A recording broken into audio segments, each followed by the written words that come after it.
Traveler, please, over here. It has been a while since you joined the Adventurers Guild.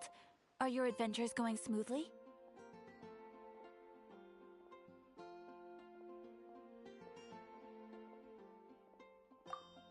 Is that so? Apart from your own skills, reliable teammates are also indispensable when adventuring. Another person to count on is always good after all.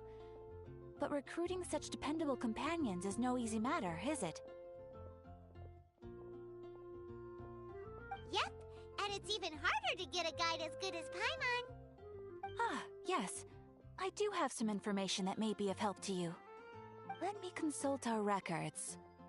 Ah, there it is. There's been a certain blonde stranger who arrived in Mondstadt lately, dressed in most unusual clothes. Blonde. Dress is all funny. It feels like Paimon's heard this one before. Wait! Do you mean... Does that stranger's face look anything like hers? Like the honorary knights? No, they couldn't look more different. This stranger is a very tall man, and even has an eye patch. Seriously? How does this have anything to do with Kaya? Eye patches can't prove that you're related anyway. That stranger declined the guild's invitation, so I can't say that I know anything about the relationship between him and Mr. Kaya. Nonetheless, you can look for him if you're interested. Perhaps he might accept your commission instead. After all, it is not uncommon for some adventurers to not want to be limited by the guild, but be happy to accept a fellow adventurer's requests. And should the stranger be a strong adventurer indeed, he would certainly be a big help on your journey.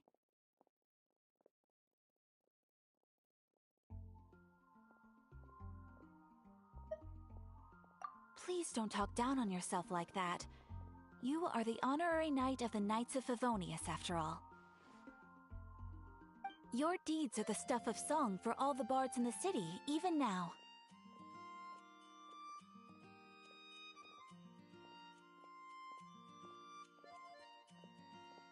Well, as to further news about him, you may want to ask Mr. Lawrence. He stands guard at the city gate, so he may know something about that stranger. I wish you every success, adventurer.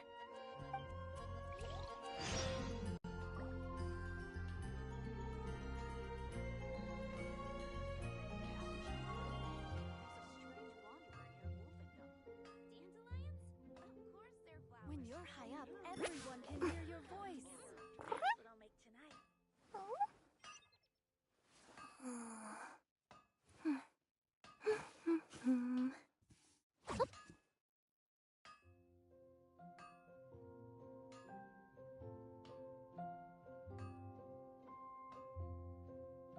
Haven't you heard? There's a strange wanderer in your wolf. Of course they're flowers. Whoa, the scenery here is wonderful. Everyone can hear your voice. I've landed the perfect job.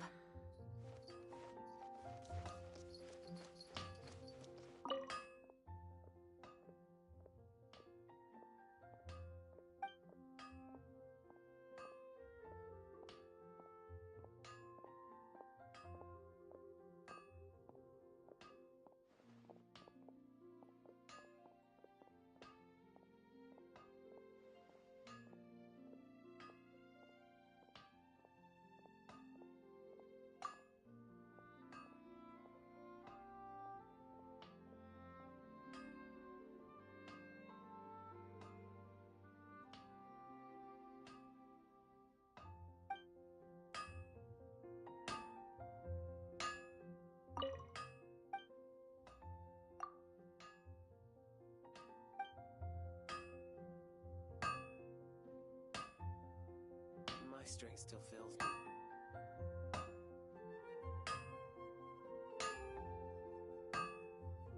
When you're high up, everyone can hear your voice. Hard work is all there is to the craft.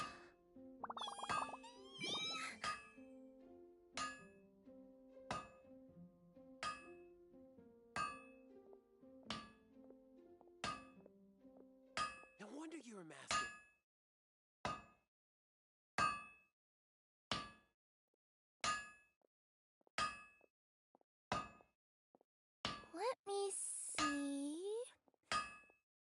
let's get going. Take your The next pick. location on my You'll list is find really no far away. second-rate items at Wagner's.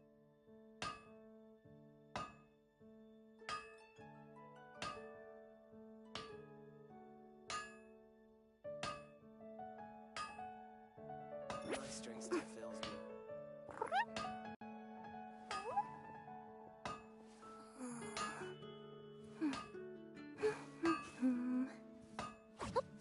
Hard work is all there is to the craft.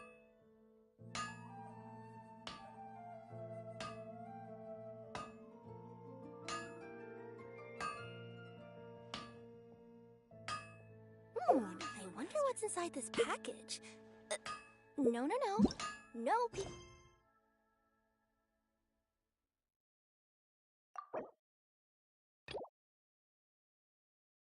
at my customer.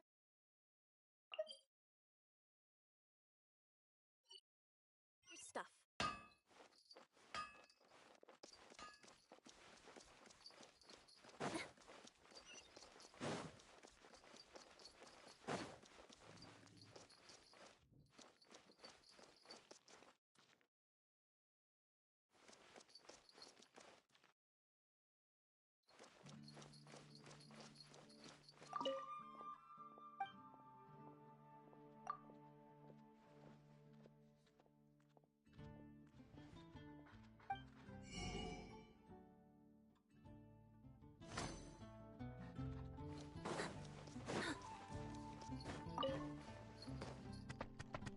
Anything the Knights can do for you? Jules from Liyue. Come take a look.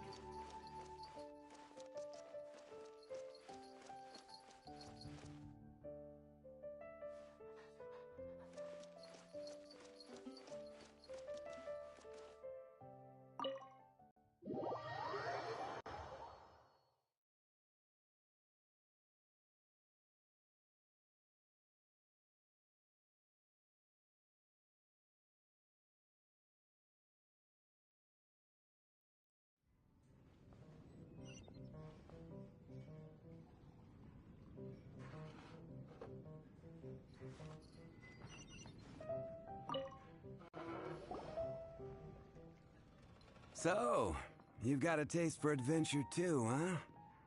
I must say, the patrons have been in a bit of a buzz lately. Though the topic on everyone's lips is more of an urban legend than actual news. Even minding my own business, I still end up hearing all about it. Uh-oh. It's not one of those scary urban legends, is it? If so, Paimon needs to take a deep breath first. It's not a particularly scary story, no. At least, not for most people. It's the tale of the Dark Knight Hero.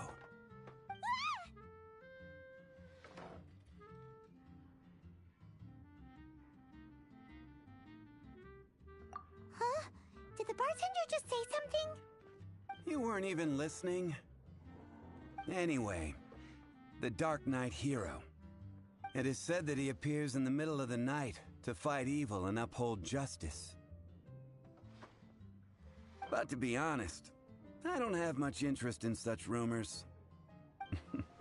Unless, of course, he can help take care of the more belligerent patrons after they've had a few too many. I would happily take that as proof of his existence.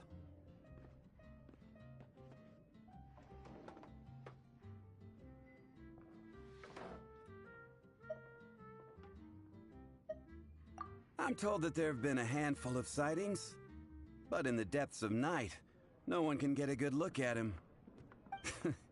Perhaps that's why he only appears at night. Nevertheless, the sightings confirm that the Dark Knight Hero is more than just a groundless rumor. Anyway, that's more or less everything I know.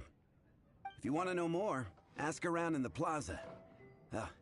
I need to serve some customers.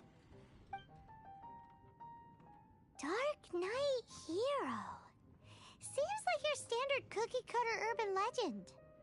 But just a little darker. Wonder who it could be.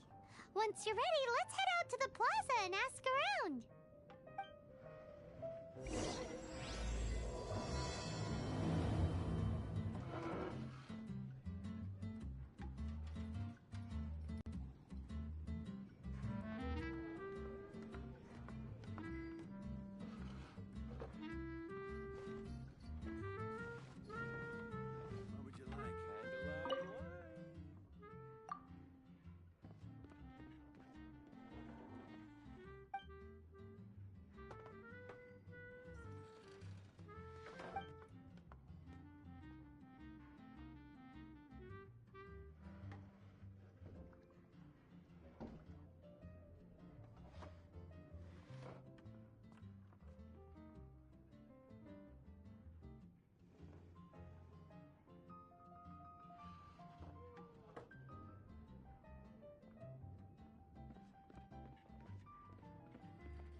wine and adventure.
Come in, take a seat.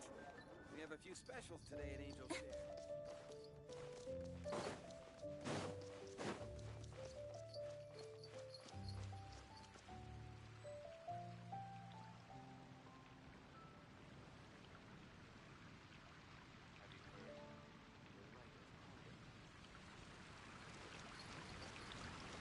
Star Snatch Cliff is known for its views.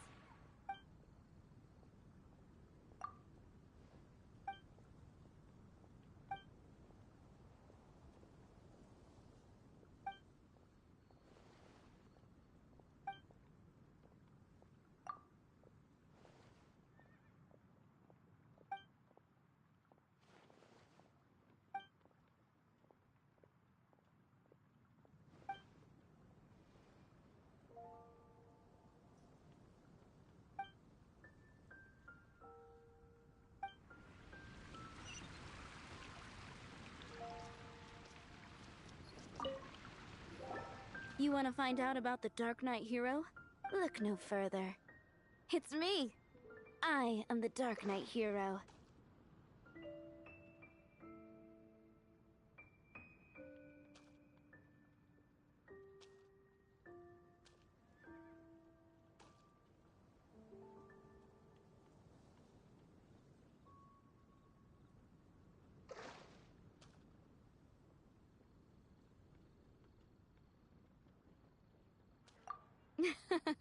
You're right, I'm not. I was joking.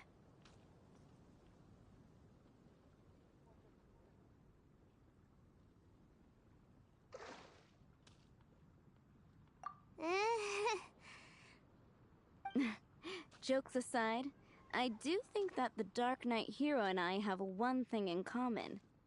What's that? It's the way he sticks to his principles. Coming out here night after night, fighting for justice, keeping Mondstadt safe.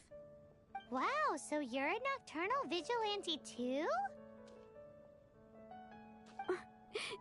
No, I just mean he must be seriously rich. Why is that? People only start worrying about spiritual fulfillment once they have enough material wealth. It's the same in every hero story, isn't it?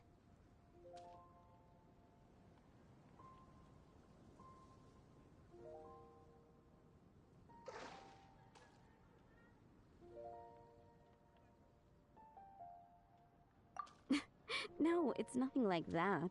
I just have too much time on my hands these days. Same difference. You are the boss of the Cat's Tail after all. Why don't you ask the guards at the city gate? They do night shifts all the time. They must know something.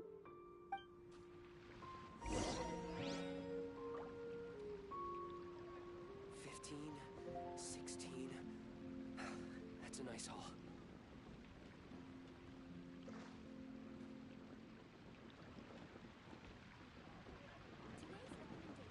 You're also here for Mondstadt's wine, The aren't scenery you? here is wonderful. I've landed the perfect job.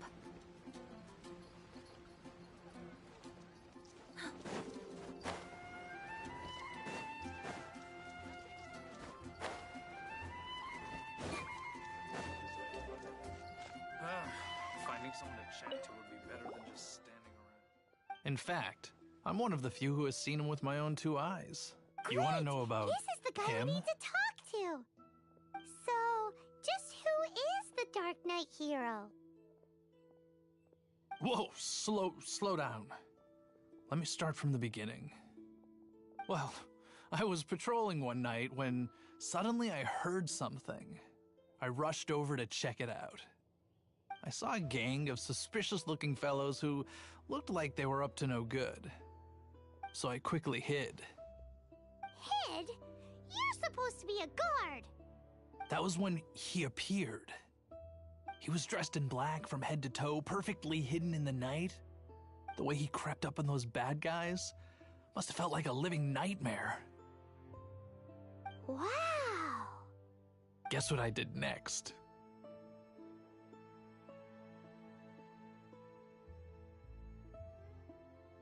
I wasn't the bad guy. Why would I need to run away? Still, I did leave the scene. I didn't want to be a nuisance to the Dark Knight hero. So instead, I headed to the Knights of Favonius' residence.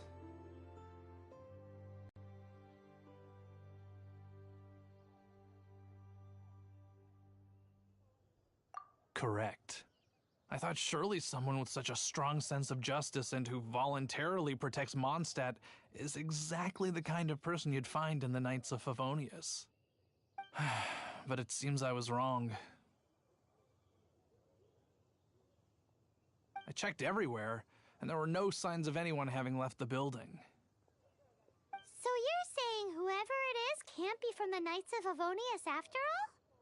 Yes. But I just can't understand. Why would someone like that not want to join the Knights? I'm sure they would warmly welcome someone of his abilities.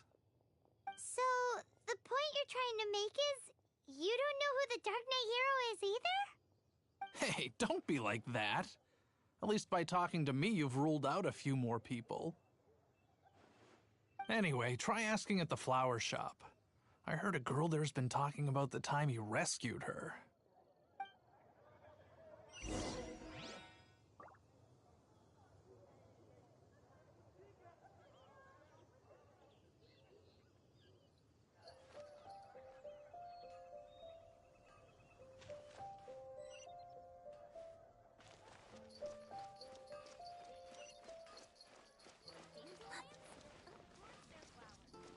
Come and look. There will definitely be something that catches your eye.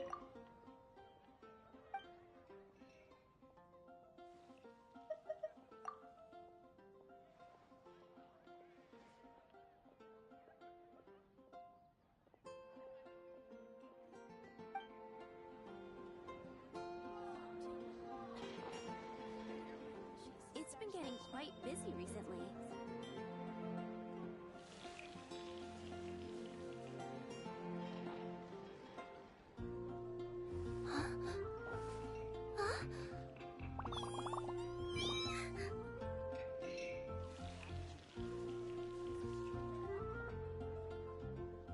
Oh, which should I choose?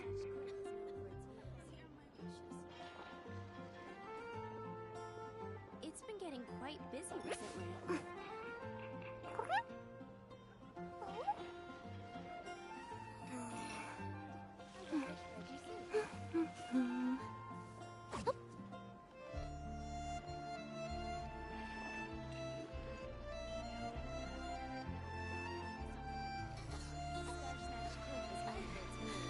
Don't want to act.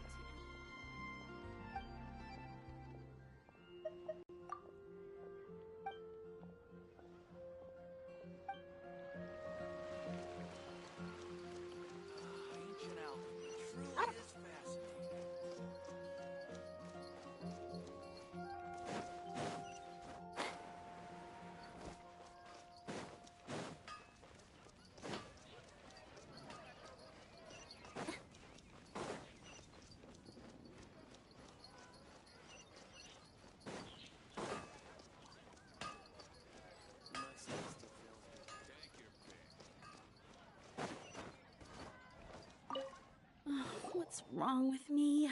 Why can't I get him out of my mind? Hello? We'd like to ask you about the Dark Knight Hero. My hero?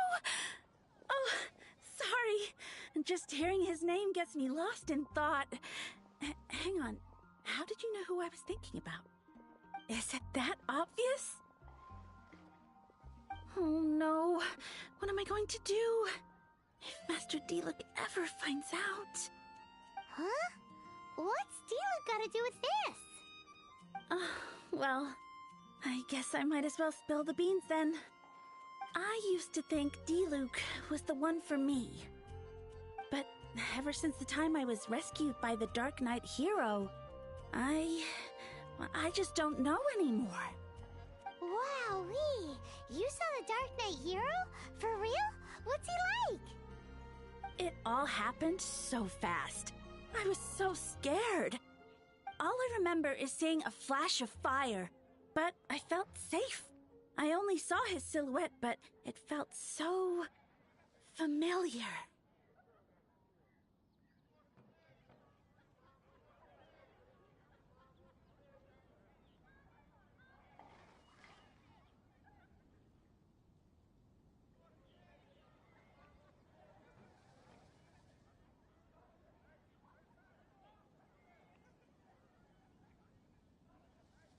Who knows?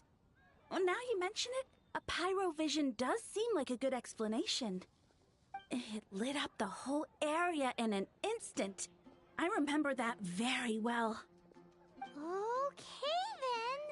Well, thanks for the intel, Donna. See you around. So, based on what we know so far, all we need to do is find a wealthy, vision-wielding vigilante who's not one of the knights. Nope, still no idea. But we already asked so many people. Guess we gotta see for ourselves. Let's take a look around the city at nighttime. If we're lucky, we just might bump into him.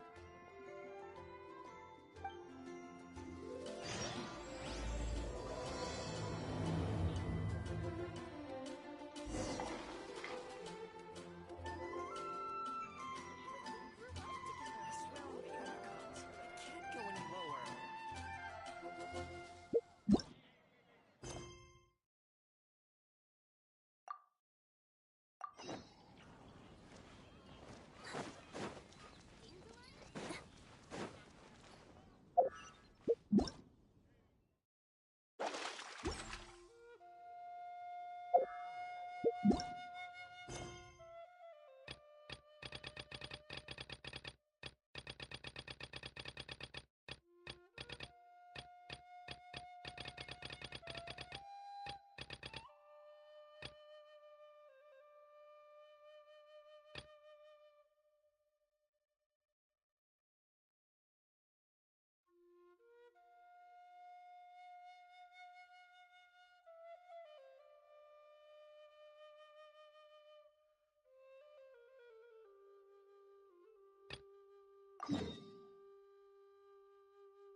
Sand's getting wedged into my paw pads.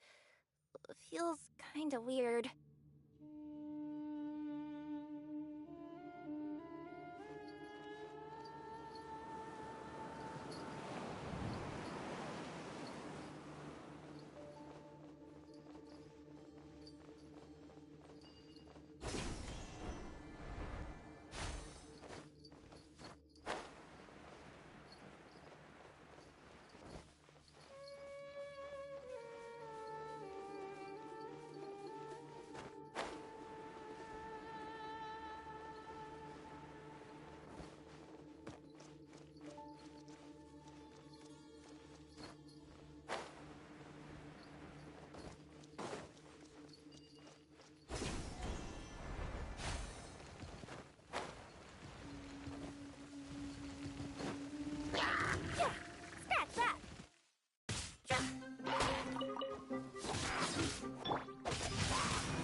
sword.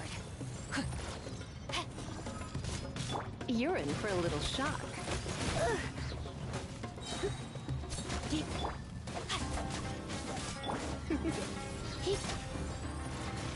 Try not to enjoy this too much.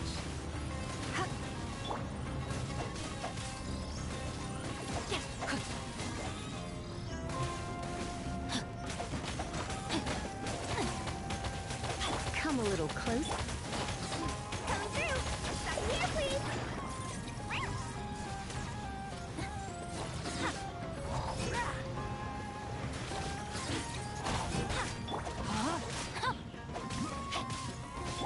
You're in for a little shock. Stay put!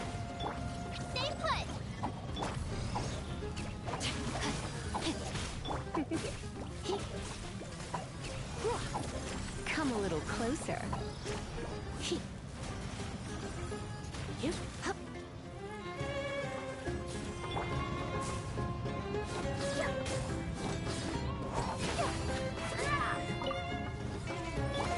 Rain outlines your fate.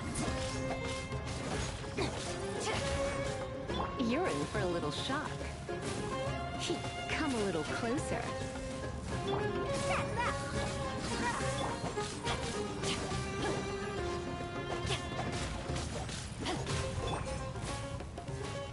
You're in for a little shock.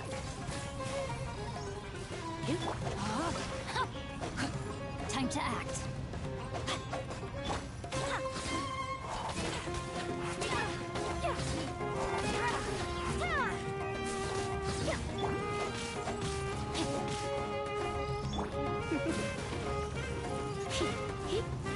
You're in for a little shock.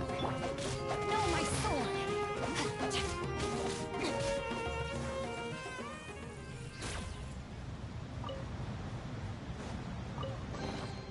Treasure hunting. A valiant endeavor.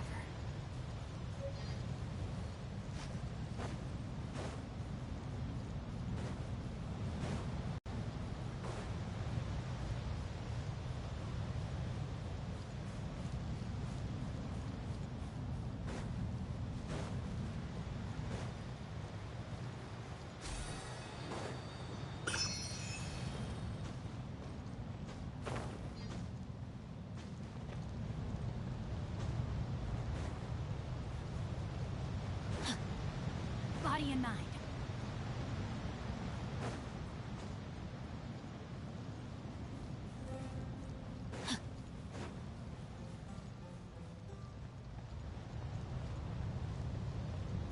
Body and mind.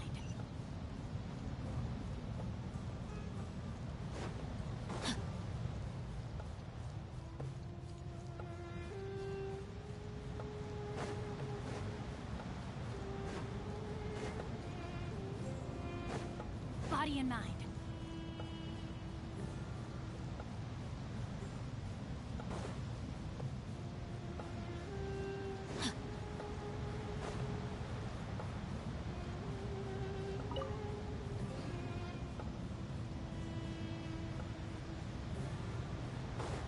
Time to act.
No pain, no gain.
Wow!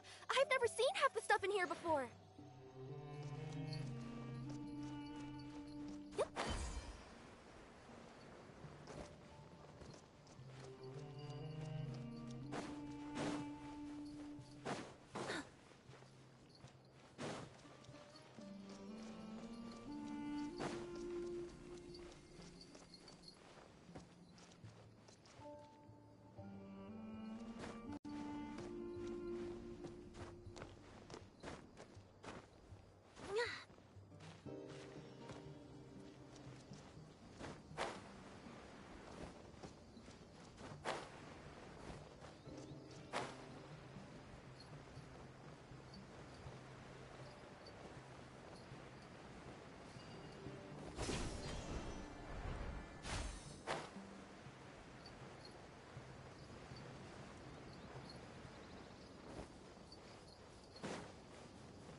Looking at the map, we should be getting close.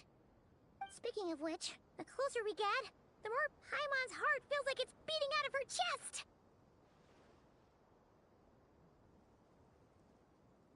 Excitement! Yeah, sure, that's it.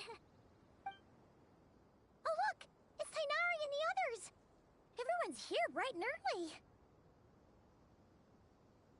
Yeah, the desert's a pretty harsh environment. Better to travel at night and beat the heat.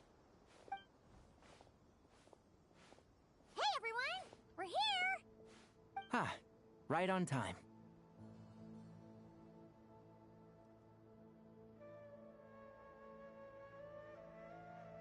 You don't need to worry about me. It's not too hot yet, and I'm properly hydrated. All right, we're just waiting on the two people Miss Layla mentioned, and then we'll be set. He's staying behind. If we don't make it back after a certain time, he'll be in charge of rescue operations. You can count on me. Nice! You thought of everything! Oh, and Cyrus said he'll be in Aru Village, so he's also available if we need help. Haha! Amazing! Having people to watch our back is making Paimon a lot less nervous. Yeah, I did. After hearing about what happened, my advisor gave me some time off to rest. So, my studies are on hold for now. Then, does your advisor know you're back in the desert to investigate? Yes, but I was only allowed to come after I mentioned that General Mahamatra would be there too. Haha! Quite the reputation you've got there, Sino.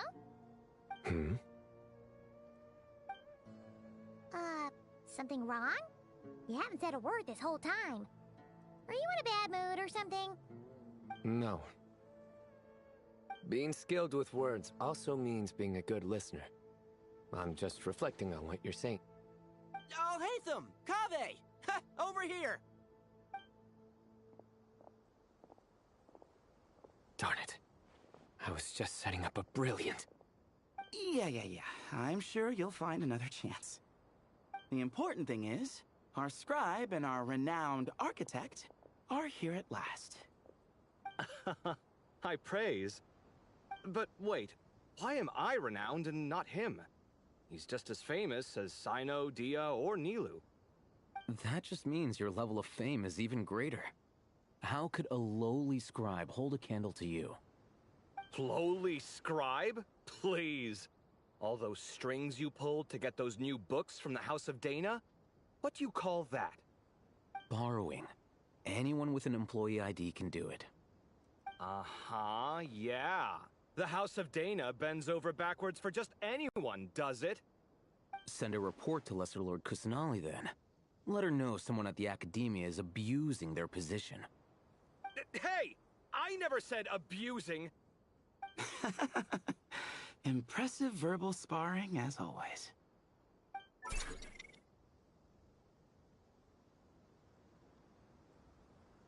Oh, hello to you too, Marak. Well, looks like your assistant is raring to go, Kaveh.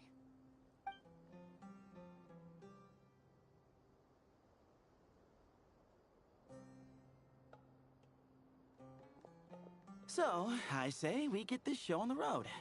No sense delaying the inevitable.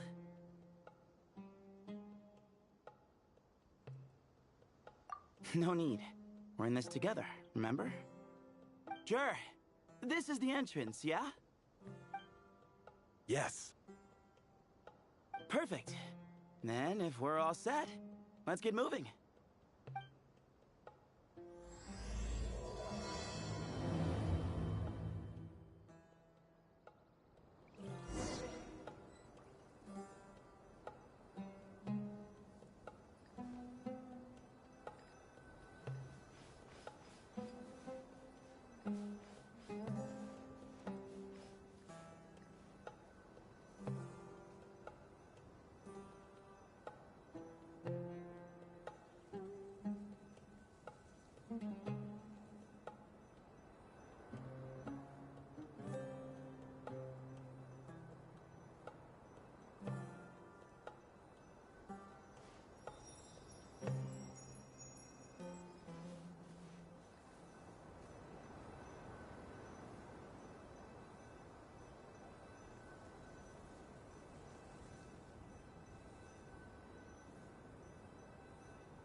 My past? So, you want to get to know me a little better, huh? That's a story for another day. But I'm touched that you asked.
It's nearly time for afternoon tea.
No.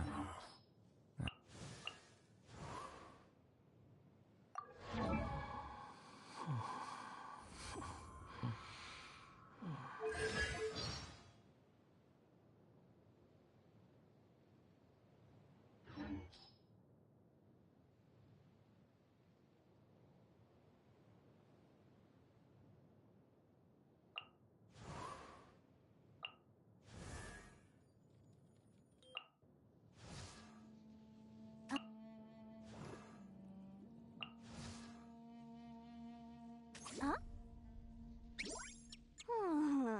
Ta-da! No! Oh, fine.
arms. It's so heavy.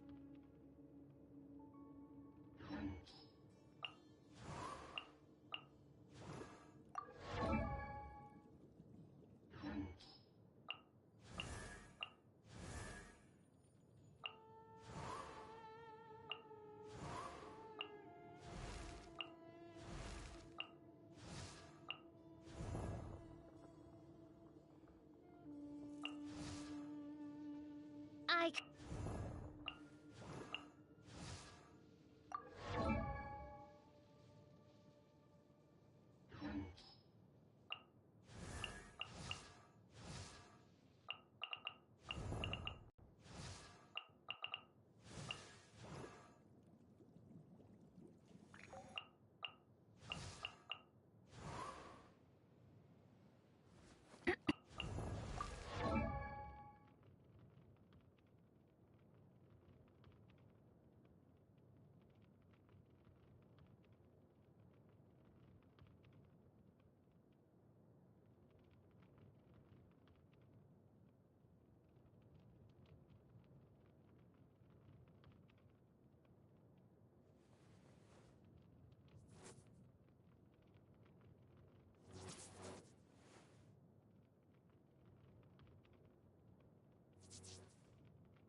Nearly time for afternoon tea.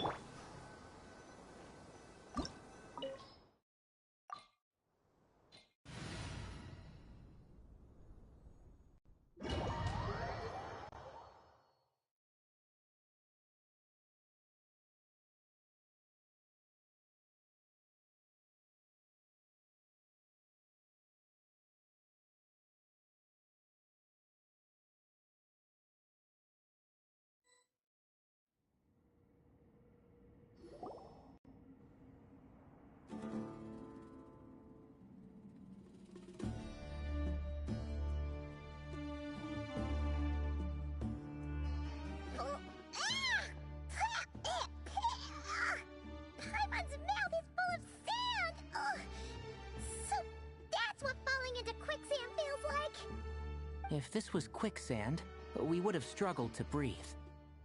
No. I think this was regular sand, and we didn't sink into it. We fell through it. Into this place. Agreed. In other words, sounds like a you problem, Paimon. Ha ha, very funny. No, wait, Paimon's the only one. Ha! See? What? I'm the only one with sand in my shoes? Yeah, right.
Whoa! There are monsters here?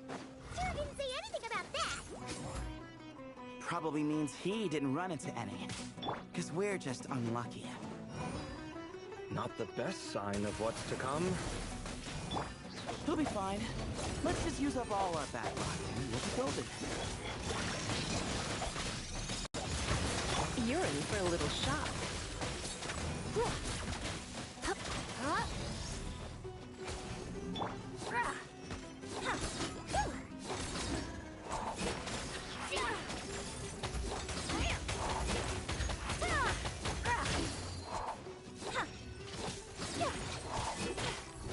No, my sword! You.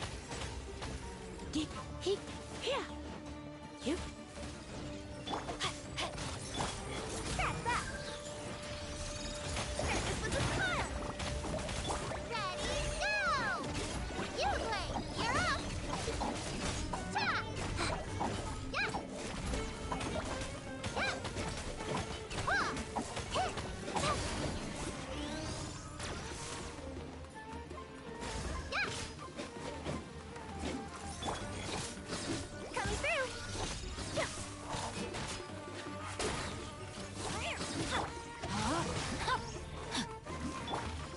Come a little closer.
Well, that goes without saying.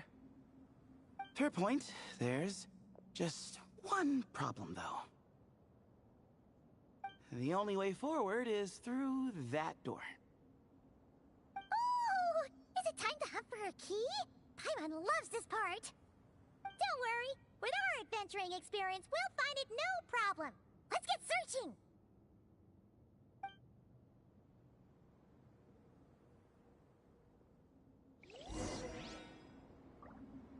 Marak, wait!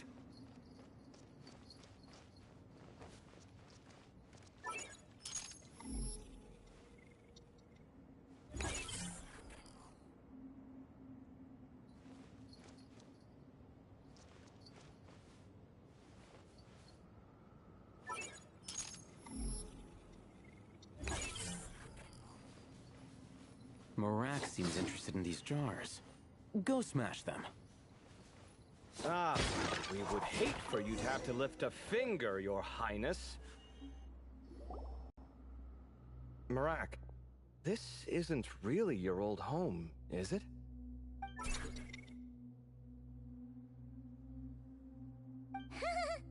No idea what that means, but Marak does sound pretty happy.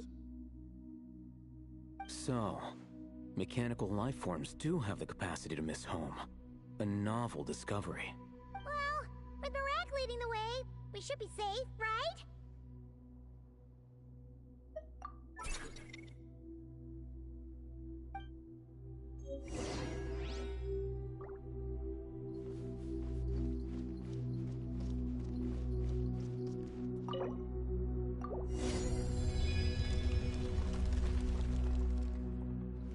Good thing you decided to join, Kaveh.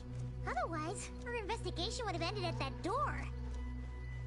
It was nothing that I did. You should thank Marak instead.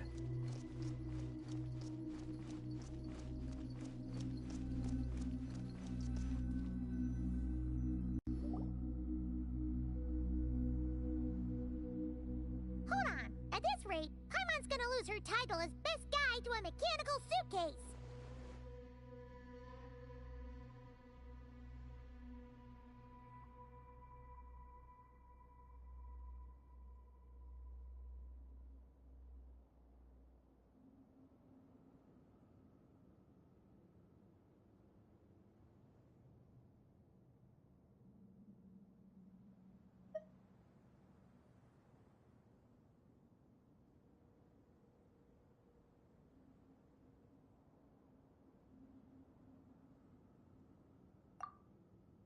Aw, thanks.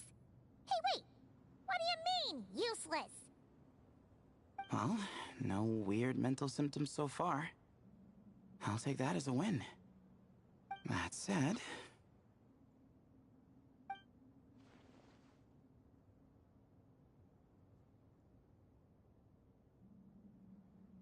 There are 3 doors here. So, we split up. Divide and conquer. Otherwise, this whole thing is in ruins. No pun intended on that last part. I swear. Yeah, that might be our best option. Good idea. And the minute things go south, we go back the way we came. Ooh, this is getting exciting! So, who's teaming up with who? Paimon calls dibs on the Traveler!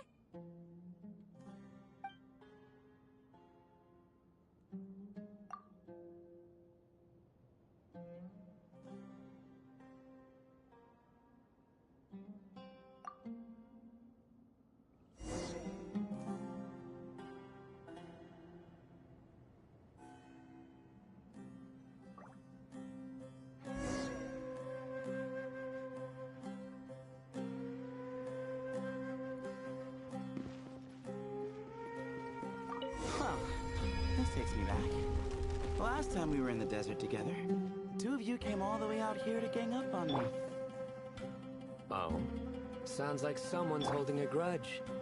Just what I like to hear. If you're still hung up on that last one, just name the time and place, and we'll have ourselves another thrilling...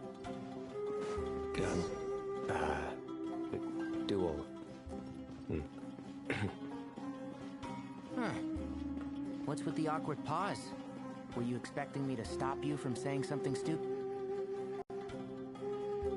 This chamber is huge. I can't even imagine what it's used for. Oh. What's wrong?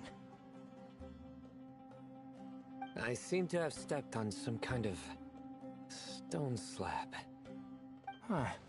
There's a pattern on this, but it's hard to make out with all the dust. Huh? Look! The shape seems to match the markings on the ground over there. Let's slot it in and see.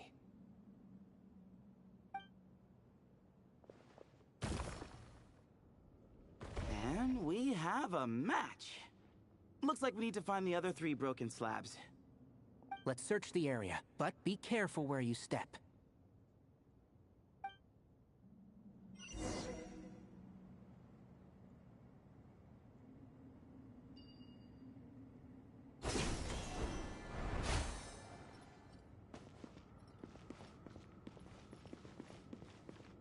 Ooh, got one! Ouch, but watch out. The edges are kind of sharp.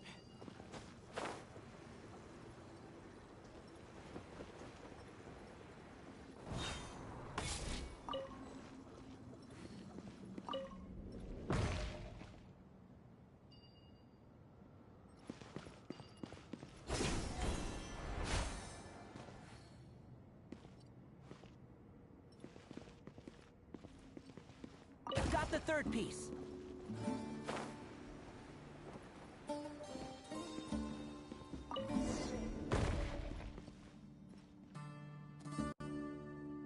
We just need one more. Huh.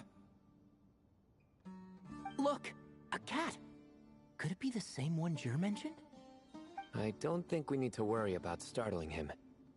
He doesn't seem afraid of people. Yeah. If anything, it seems like he wants us to follow.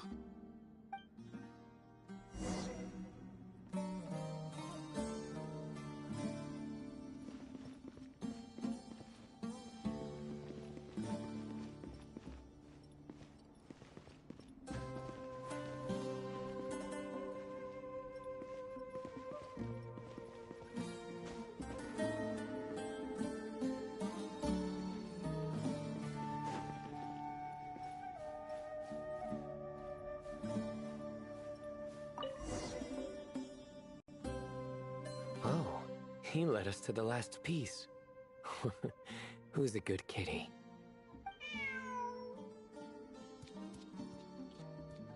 I never thought I'd hear you say something like that. You've clearly never heard how the professor talks to his tomatoes, then.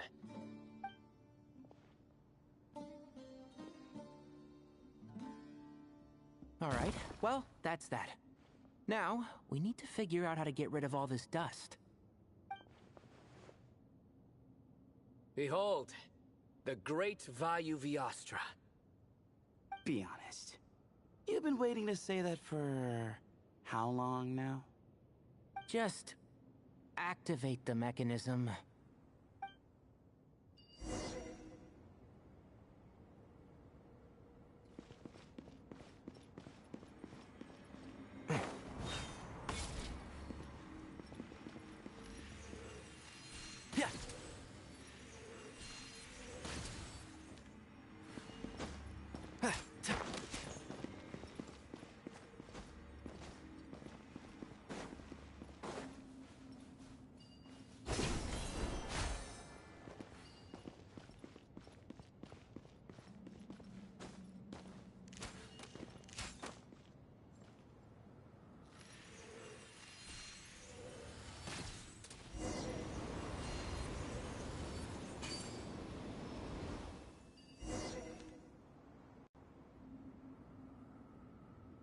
Huh.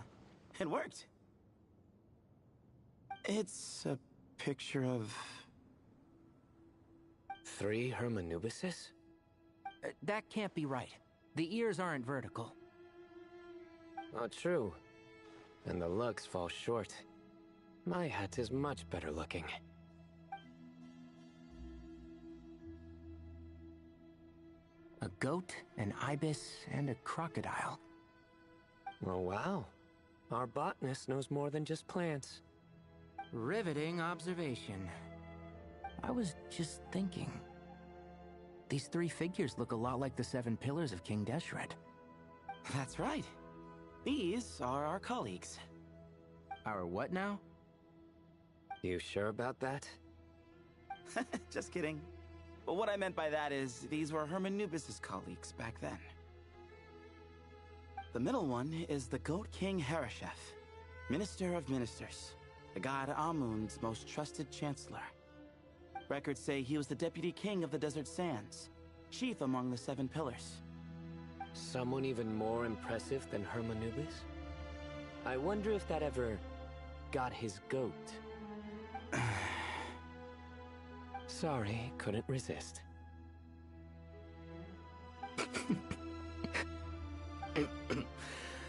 Okay, that was a good one. Wait, really? I've got so much more where that came from. Where were we? This is Sobek, the Crocodile King, Captain of Captains. As the name suggests, he was a valiant commander and had dominion over all weapons of war. And finally, this is the Ibis King Thoth, Scribe of Scribes. Your memory's pretty impressive. I bet you're almost as good as me at memorizing cards. A scribe? Did he manage archives then? Like Alhaitham? Wait, that's all Alhaitham does? I never knew being an academia scribe was such a cushy job. Well, that's how his friend put it, anyway. But it does seem like he has a lot of free time. Well, I don't know much about the academia, but I'm sure the Ibis King had more responsibilities than that. The temple's records say he represented the wisest aspects of King Deshret, inventing the desert script and arcane arts at his king's command. He must have been quite the impressive man, then. Or creature, depending on how you look at it.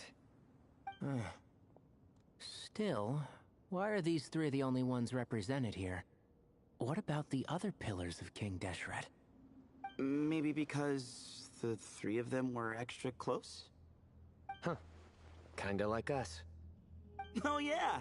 Maybe we should have someone inscribe us on a commemorative stone slab, too. Or we could just take a picture. It would serve the same purpose. Anyway, no more distractions. Huh. Doesn't it look like there's writing carved into the corner? Huh. There is. And it's in the ancient desert script, too. Looks like the Ibis King left you some homework. Give me a sec. I'll try and translate it. The ministers are unvirtuous. The scribes, unwise. The captains, unworthy. My end is not humanity's end. Hereby bestow upon you all the far side of eternity. Wait, so they went to Aru? It doesn't sound like it was their idea. The far side of eternity is said to be the final land of dreams for all desert dwellers. But if such a place did exist, wouldn't it also be an inescapable prison? Yes, and based on the writing here, it's clear King Deshret wasn't pleased with these three. This gift he bestowed upon them seems more like a punishment. Such is the power of a king, I suppose. Which means the goat's the one who got in the end. Huh. Yep, not as good the second time. What? Impossible. Well, looks like that's all we can learn here.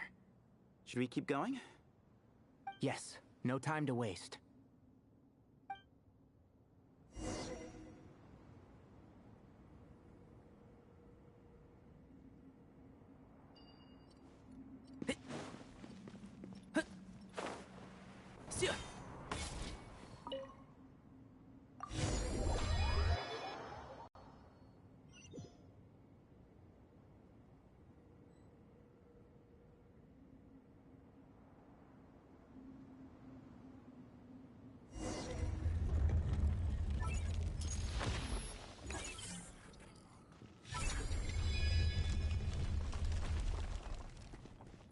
Jeez, who knew a suitcase could be so fast?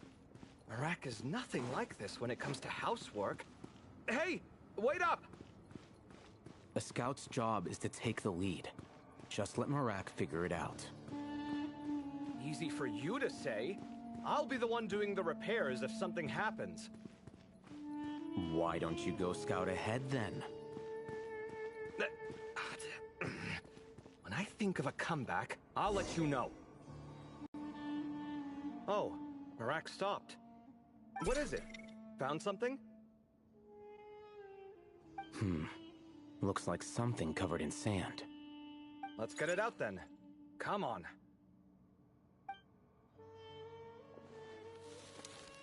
Oh, it's a stone slab. Good job, Marak. Let's take a look. Huh. Looks like this part of the picture goes over there?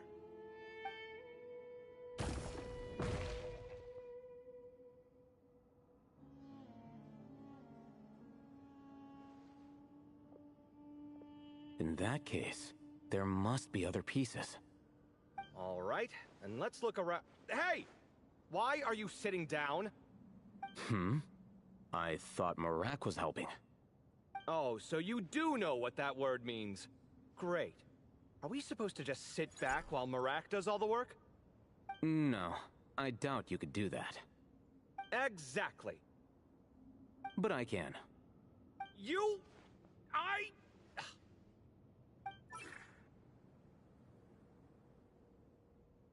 See?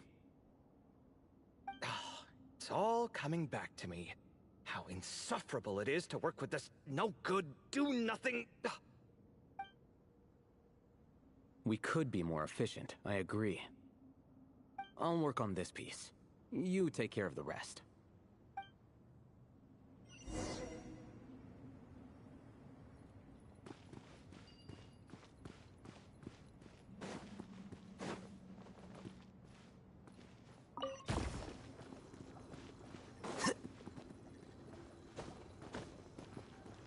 Found one!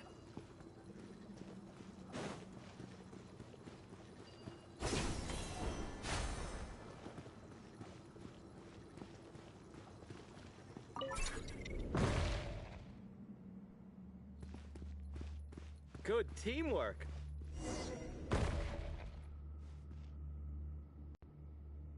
Looks like we found them all. The pieces fit together like a glove. But we can't see what's on them. Turn around. Huh? Look. Oh, I've seen this before. It can create strong winds. It's just what we need to clean off the slab. Come on, let's... Hey! Don't worry about me. If I sit here, I won't be in the way.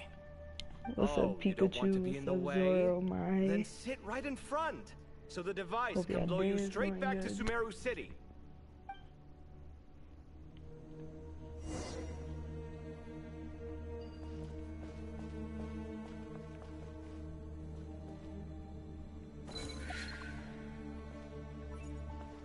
Feast your eyes!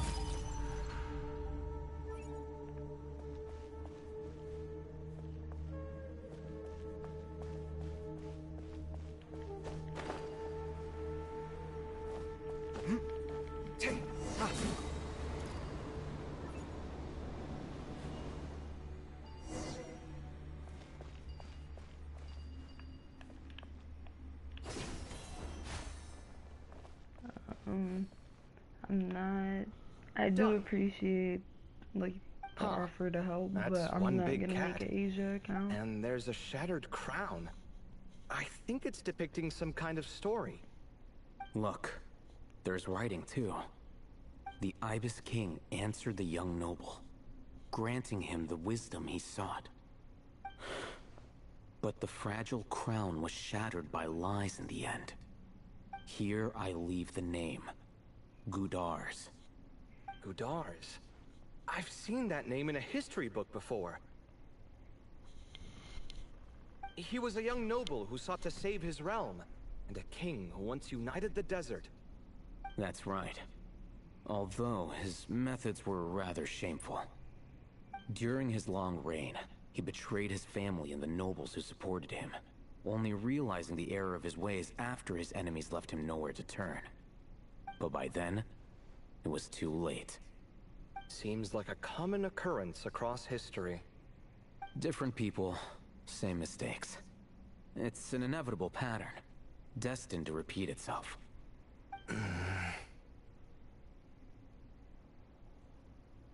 The writing mentions the Ibis King, but a cat is depicted here. Does that mean... So far, what's depicted on the slab seems true to history. In which case, this cat is either a proxy for the Ibis King or a manifestation of said king himself. Exaggeration is a common method ancient records use to highlight a being of higher status. And as we know, Layla and Jur both heard the sound of a cat while escaping the ruin. You're saying the Ibis King, one of the legendary 7 pillars of King Deshret, is here, still helping those in need? I'm saying we can't rule it out.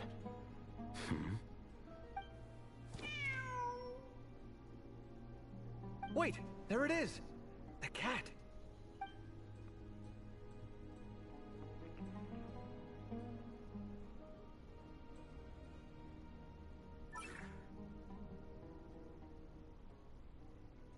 Ah!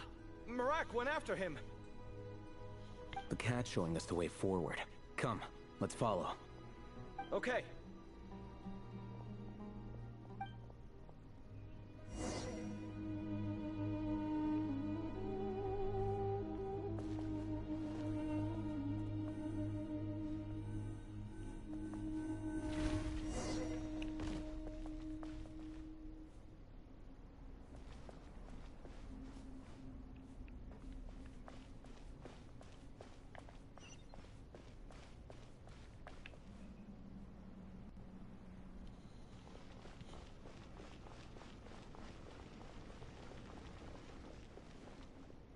Huh.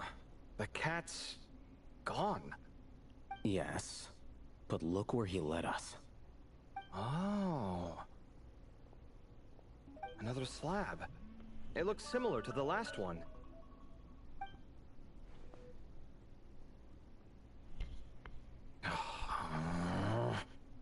Oh, by all means, take your sweet time. Wouldn't want you to overexert yourself.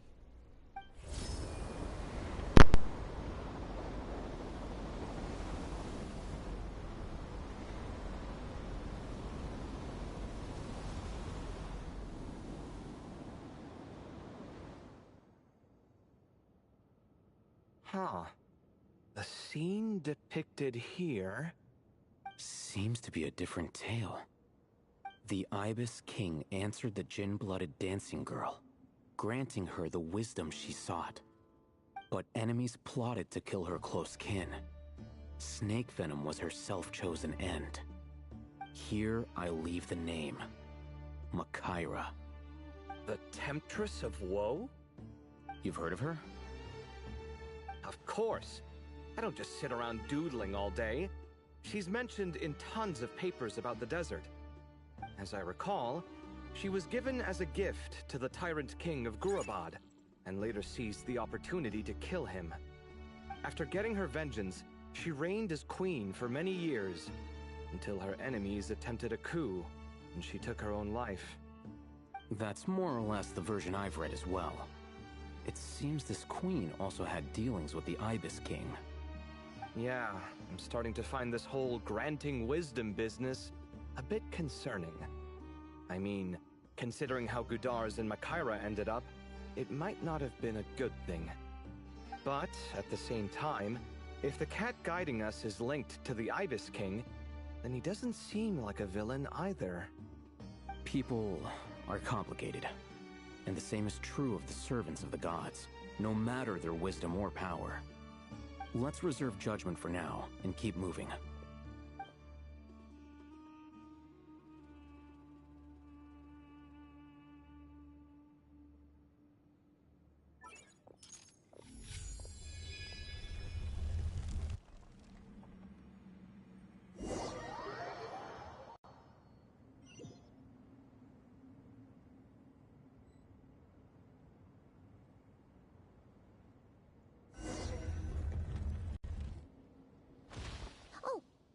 meant to ask earlier. Have your memories come back, Layla? No, sorry. To be honest, nothing about this experience feels familiar. Besides, my focus is the stars, so I don't spend a lot of time exploring ancient ruins. Guess that makes us the senior researchers in this scenario. Stick close, alright, Layla? Okay.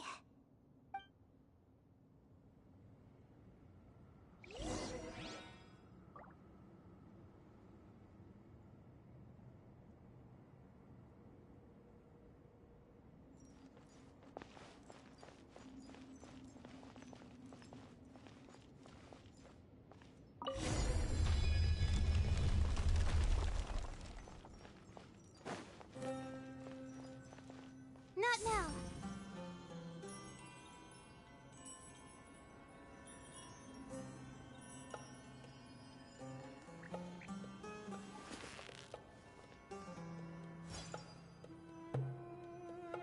Cold, mine to command.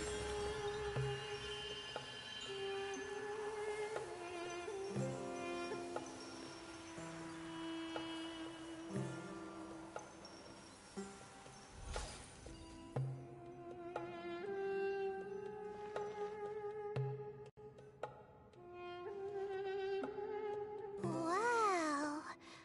What a tall ceiling.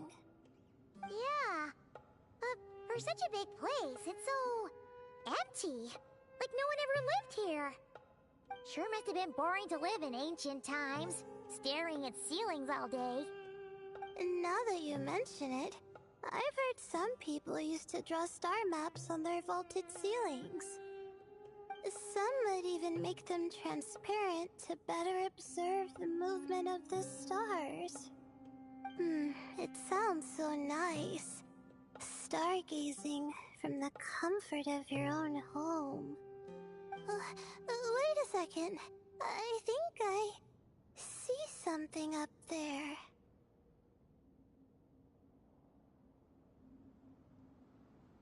Huh? How is Paimon supposed to do that? Oh, right. Flying. Duh. Alright. Sit tight, everyone. Adventurer Paimon will be right back.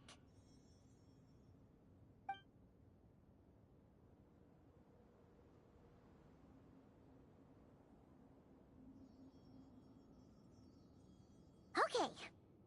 So, there's nothing super special up there. Just a couple of shelves, tables, jars, and scrolls. And a whole bunch of dust, dirt, and sand. You really want to search through all that stuff?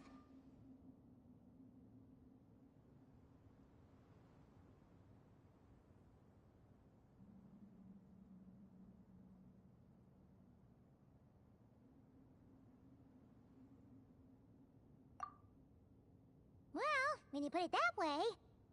Come on, then. Let's see what we've got. Paimon's hoping for something super valuable.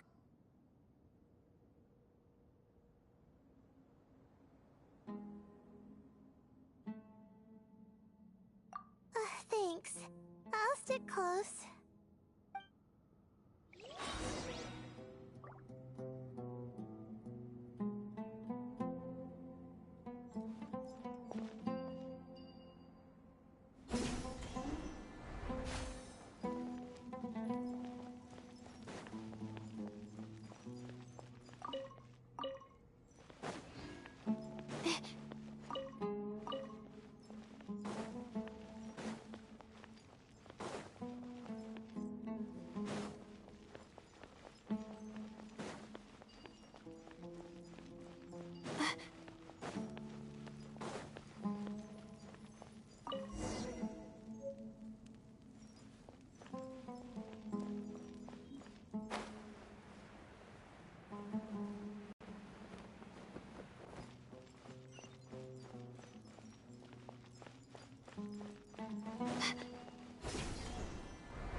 everything.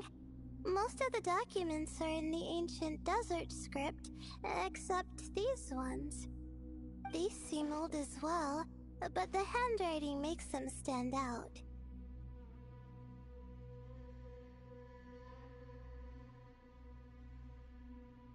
Right! Let's arrange them in chronological order before we read through.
My legs are so sore.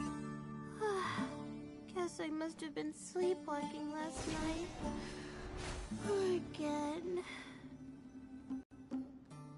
Okay, now let's take a look.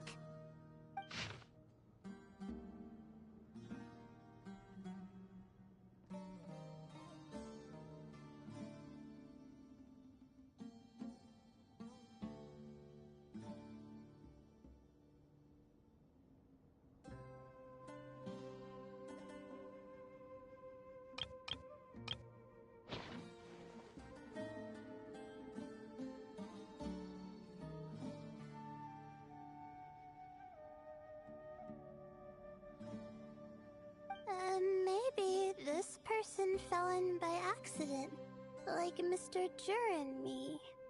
Yeah, maybe. But they don't sound super worried about their situation. So, either this person's an ace adventurer, like the Traveler, or some kind of super optimist. An optimist, huh? Oh, I wish I could be that sort of person.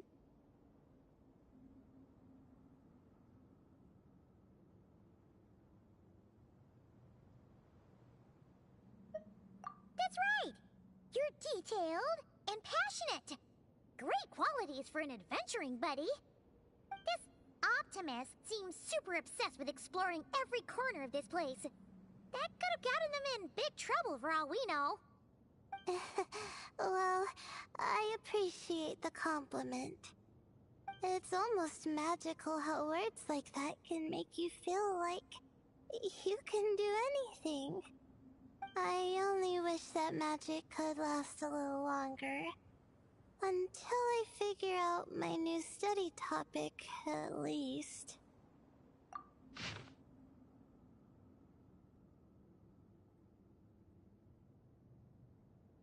Oh, looks like you were spot on, Paimon. See? Told ya! That's what happens when you don't think things through. And all this talk about seniors and juniors, he was a student just like you, Layla! Whew, he sure talks a big talk for a student, though. You'd think he was some kind of old scholar instead. Huh.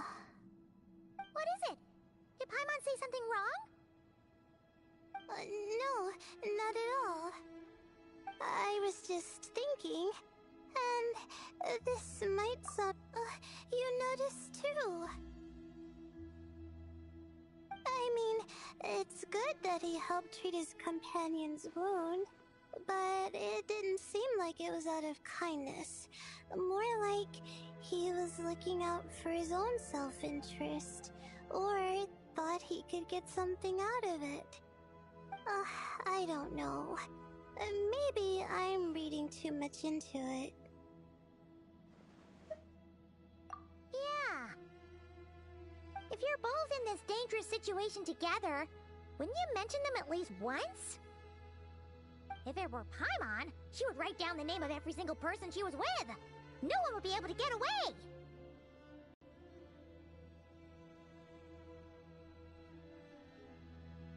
Actually, I find Paimon's approach quite sensible.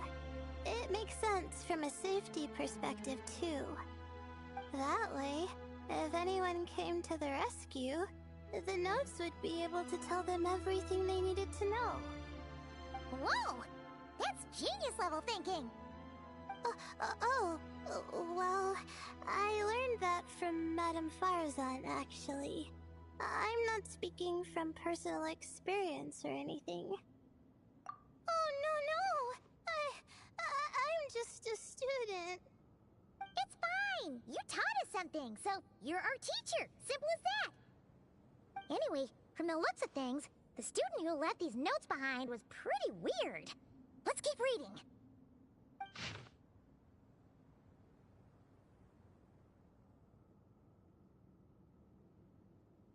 Whoa! Hang on! That's a lot of information. Paimon needs a moment to take this in. The Ibis King. So... did this person actually meet the Ibis King here?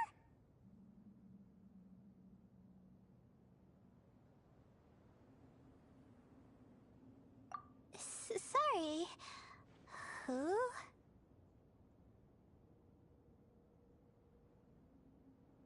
Jeez, not again! Stop teasing her, Traveler! You know she was asking about Nefer.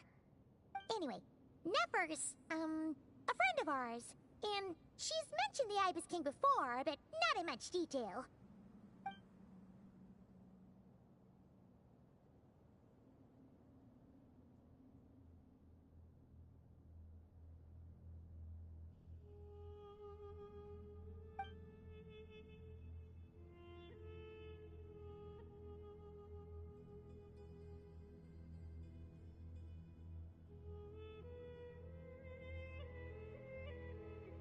Oh, I see.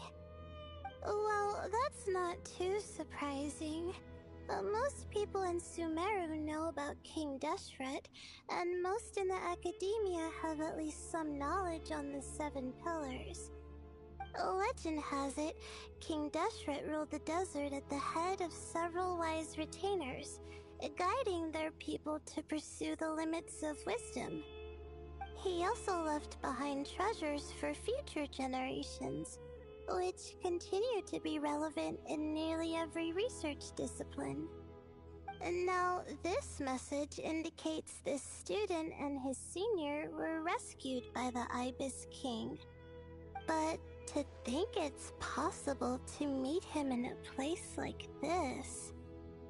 We don't know when these notes were written, but didn't the Seven Pillars disappear a long time ago?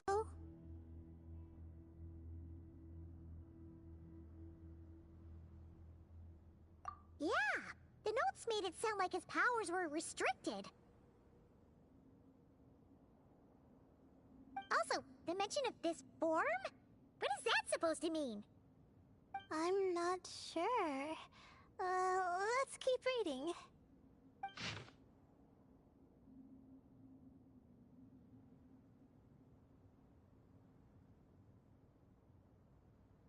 Oh, this is the last page. There's even a signature at the end. Well, sounds like they made it out. Guess it was a happy ending after all.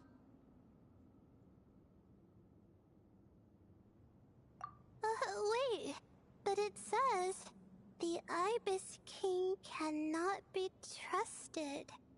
Huh. Our friend said something similar. That the Ibis King was a liar.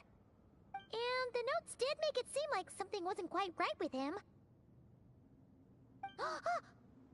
Maybe he wasn't one of the Seven Pillars at all, but some kind of con artist.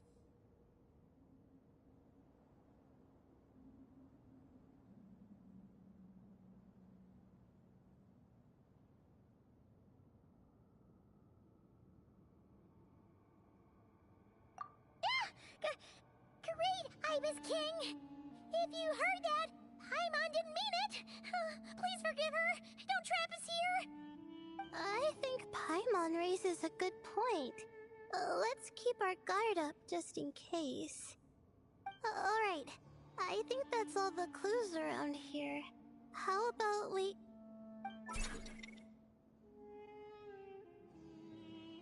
Oh! It's Marak! That means Kaveh and the others should be around here, right? Hello? Anyone up there? Can you hear us? Yeah, we can! You know, sound travels just fine in an empty chamber like this. You don't have to shout. Of course, if you're shouting to express your excitement at being reunited, by all means, pretend I never said anything. Yelling like this is kinda exhausting. Come on, let's head back down.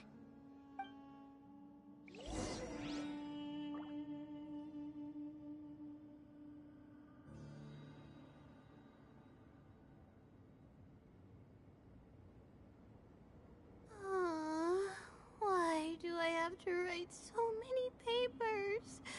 Why?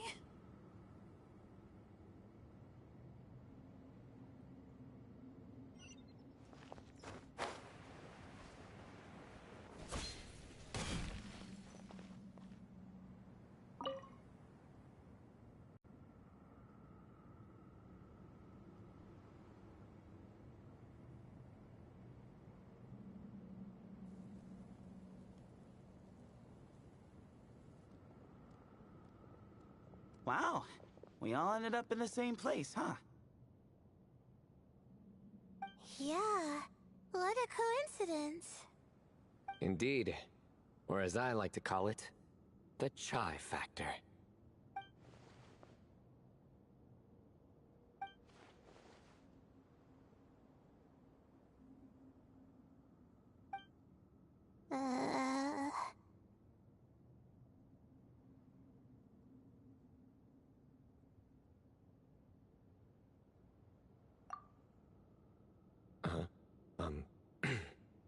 No reply?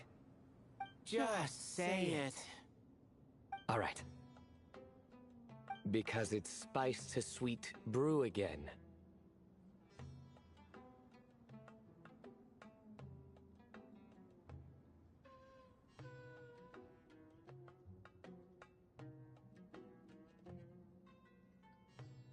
Oh, hey, that's a new version.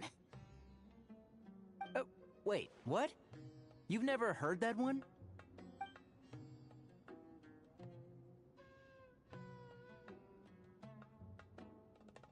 What are you looking for?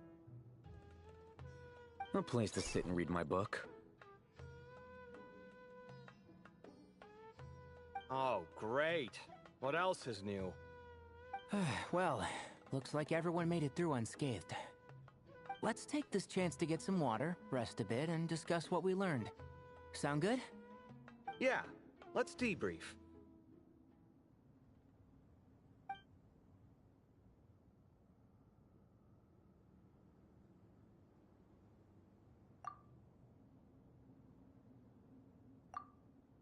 Okay, so we all learned a lot, but it feels like we ended up with even more questions. Yeah, but one thing's for sure. This place is tied to the Ibis King in some way. Hey, Sino. You're the current representative of Hermanubis. Can you call him up for a sec? Of course. Just let me sense his presence.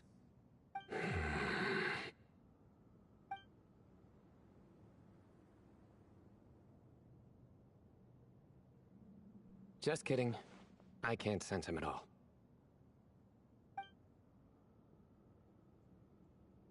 Jeez, Sethos. Did you set him up for that one? What are you, a two-man act? Sorry. Hermanubis isn't like the Ibis King. He can possess me, but I can't talk to him whenever I want. Oh, truly? Does that mean he's gone? I would have liked to reminisce about old times with him. Ah, the cat! It speaks! Ugh, of course it speaks. In fact, it is not an it at all. You do me a great offense. My apologies. Esteemed cats, sir?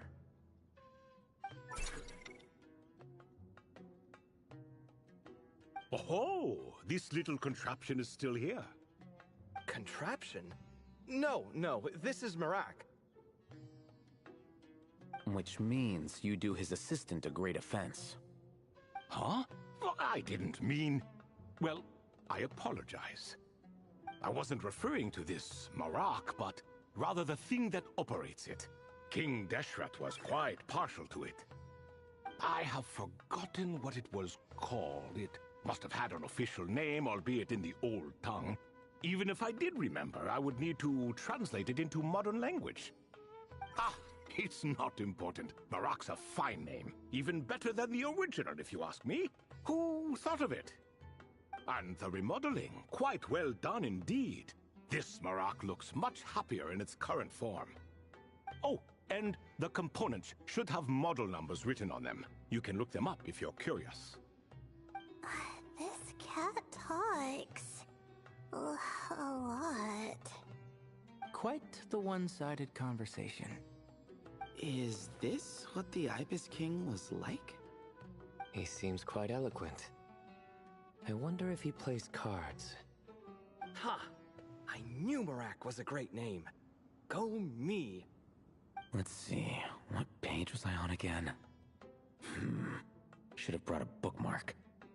That all went over Paimon's head.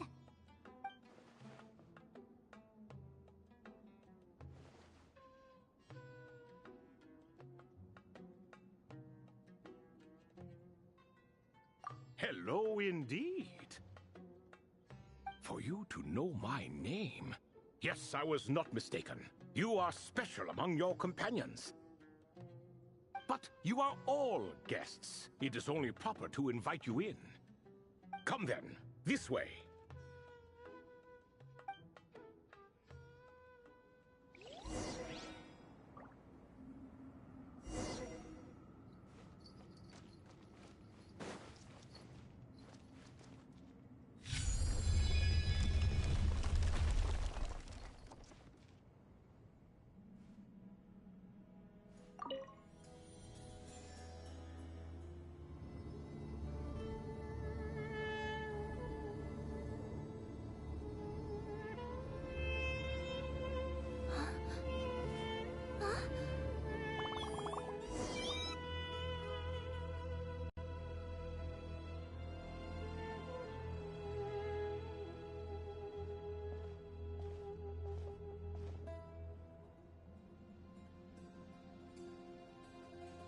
Welcome to my humble abode.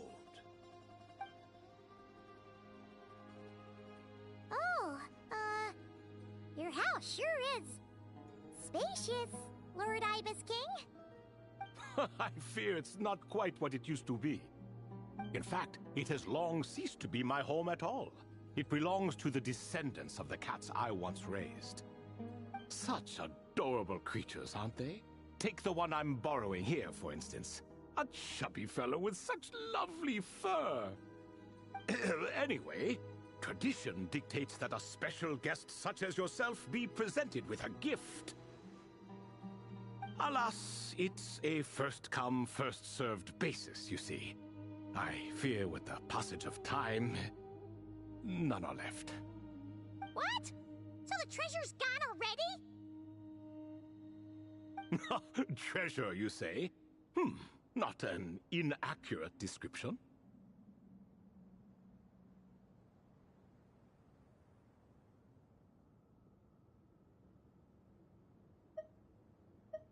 Yes, and no. I have the power to grant gifts inaccessible to the masses. The only requirement is answering a question. Not a bad deal, yes? Of course, my questions were given unto me by King Deshret, who in turn received them from the Mistress of Flowers. There are 3, and no more. What causes our rise and fall? What obliterates love and hate? What determines truth and falsehood? The more he talks, the less Paimon understands. I see. That must mean Gudars and Makaira managed to answer 2 of the 3. Another who understands. Oh, so that's the event those 2 slabs are depicting. Ah, priests and their records. A singular obsession, and quite boring too. After being imprisoned within Aru, I could, on occasion, take the form of a cat to converse with those around me. But I despised speaking to them. No conversational skills whatsoever. Now, humans like you who stumble in here from time to time, you are much more interesting. Hold on! We're getting off topic again. The 3 questions you just mentioned? What are they for, exactly? Ah, that is a story that begins with King Deshret. And we're in for another long one. Nostalgia for the past is common to us all, is it not? And our king, he was such a proud, solemn man in those days. He watched us speak of the present and the future, of the wisdom we possessed, or were about to obtain. We were his proud retainers, confident in our belief that, so long as each one of us used our abilities to the fullest, progress was inevitable. Yet, King Deshret's ambition was not destined to be allowed in a closed-off world such as this, so nothing went as planned. In fact, from the beginning, there were signs an outcome of this nature was inevitable, because although there were 7 pillars, one was forever absent. Al-Ahmar would insist the Dendro Dragon Sovereign was one of us, but the dragon herself rejected that idea. Huh. Like a card you can never seem to draw from your deck. More like a card that was never in the deck to begin with. Alas, that's just who Al-Ahmar was. There was nothing we could do about that. And I always preferred chess to cards. In the end, life grew unbearable for our king. But, of course, those who remain must continue to live on. But subjects like us were less fortunate. After all, the fate of a retainer is decided by the king, including the chance to walk away. So it was then that King Deshret had Kroko, Goti, and I locked up within Aru, where we remain to this day. Kroko. Goti? Ah, of course. You're more familiar with their full names. Sobek, the Crocodile King, and Hereshef, the Goat King. And let me tell you, when it comes to chess, Hereshef was a habitual backseat strategist, always spewing nonsense from the sidelines. Well, Sobek was all too quick to take his terrible advice, to the point where I was the one who got accused of cheating. Chess is an exercise in patience, and that man couldn't sit still to save his life. He could never excel at that game. In fact, neither of them were good at chess. Even so, we played together often, and since I was always the winner, we got along quite well. What are you laughing at? Were we not good friends? No one's laughing. Paimon would never. No, not you. It's Goti. He's laughing for no reason again. Can you not hear him? Ah, right. Of course you can't.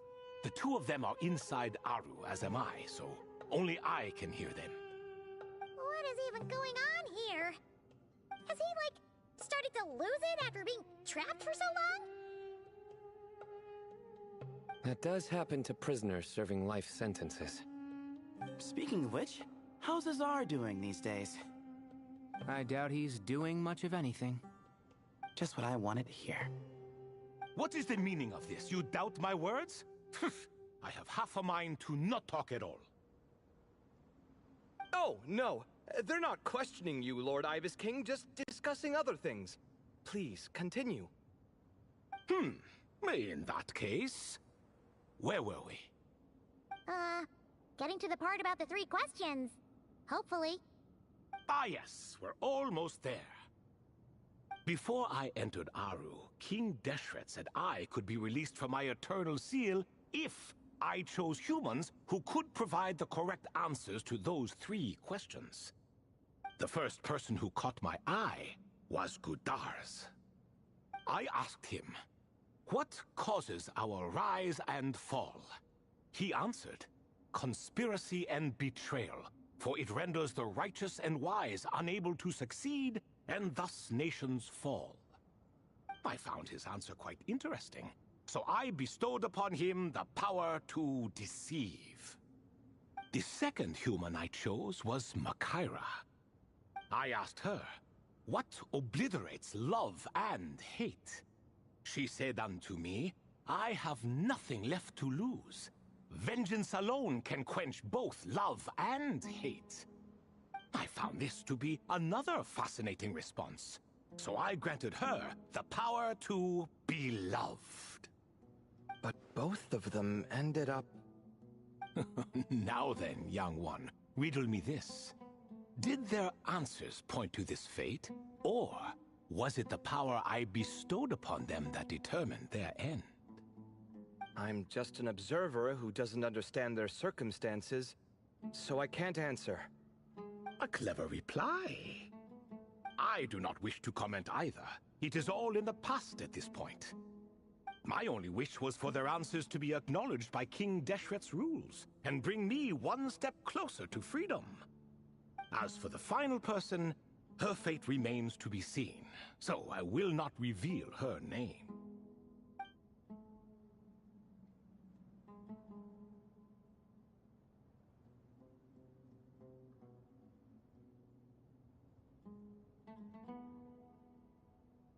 I asked her, what determines truth and falsehood?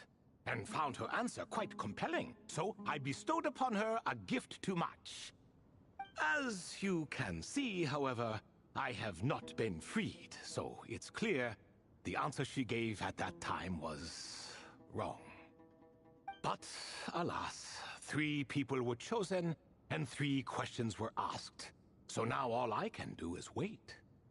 Wait until her wisdom is in line with the rules set forth by my king.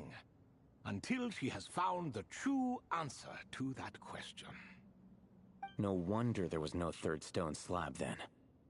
Or perhaps you're just not ready to include her in the story. Though, that might be a generous interpretation.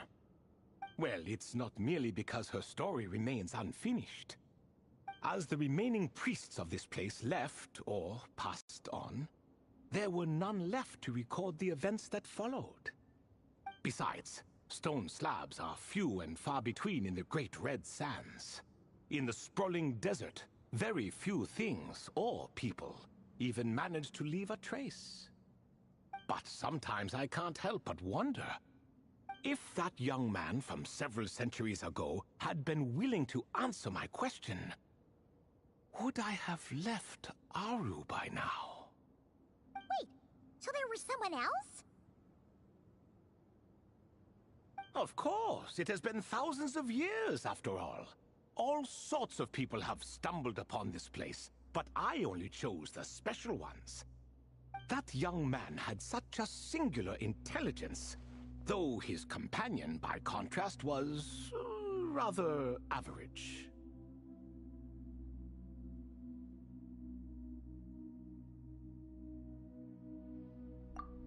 The author of those notes we found? The student named Zandik? Ah, yes, I think that was his name. In truth, I was unsure whether I should grant him my 3rd remaining gift. He was, of course, exceedingly clever, but he was also mistrustful and narcissistic in equal measure, and there did not seem to be a line he was unwilling to cross. Too much power could be dangerous in the hands of someone like him, so I found myself rather relieved when he declined my gift. Oh, he turned you down?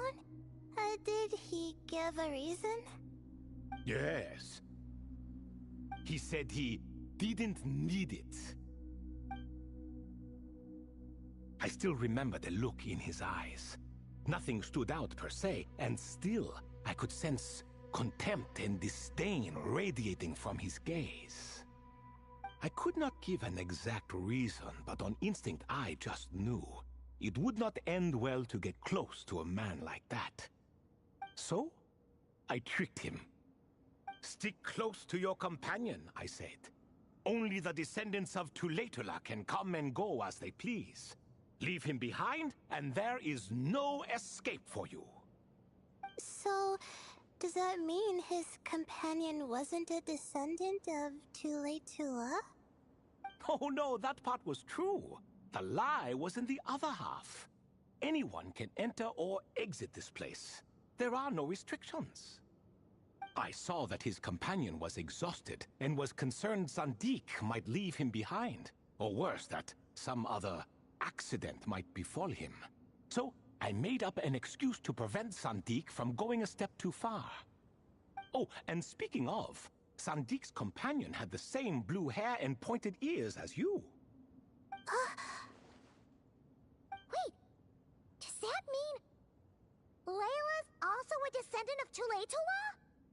Indeed. When Hermanubis founded that city, he took in many who had nowhere else to go. Today their progeny are scattered to the 4 winds, and indeed are far more numerous than I could have imagined. So the person you protected could have been my ancestor. Yes, yes. You're very welcome for that. Could I ask another question, Lord Ibis King? Of course. I have nothing but time, I'm afraid. Did you also save me and a man named Jur? I did. You two were quite unlucky bumping into a device King Deshret once used to measure human brain power. That contact caused more knowledge than you could handle to flood into your minds. So I replaced that knowledge with simpler, repetitive information. Of course, the side effect being the same thought repeating over and over again in your mind, but that should resolve itself in time. How many moons are there in the sky? Yes, that was the phrase I used in your head. I forgot the other one, though. I believe it had something to do with food. Both were spur-of-the-moment decisions, so no need to dwell on the meaning too much. Oh, I see. Thank you, Lord Ibis King. As I said, young one, you are most welcome. If you're inclined to return the favor, perhaps you could turn off that device so no one else can trigger it? There's only so much a cat's paw can do, so I'm afraid this is something I must leave to you. Or Marak, I suppose.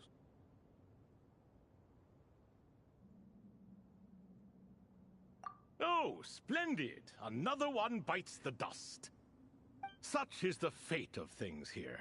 Day by day, little by little, the remnants of ages past fade into obscurity. For that reason, the gifts of bygone eras, be they tied to your blood or technological in nature, are not to be revered. They are tools, nothing more. Disrespectful? I simply make the most of what I have. Besides, our king has been gone all these years. What good does it do to revere him now? Oh, are you talking to the Goat King again? No, Croco this time. He's pestering me for another game of chess. Says he wants to even the score. Wishful thinking, if you ask me.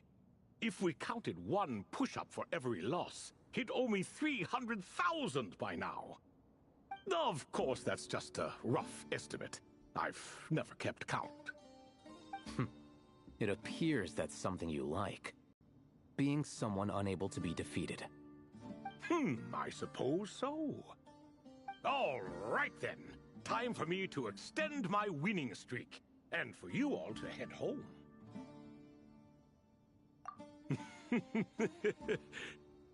In truth, deep down, I know even the answers to those 3 questions will not change my fate.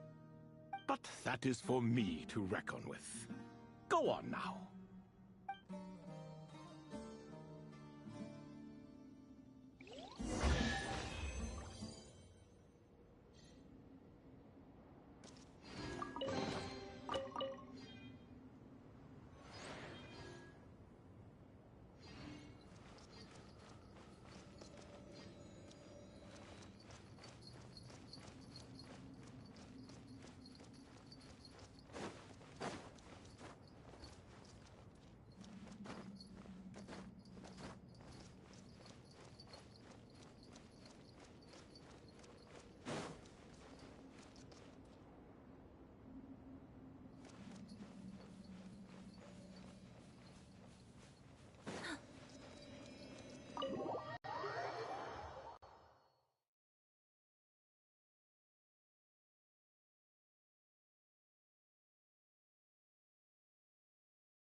Excuse me, do you even know what time it is?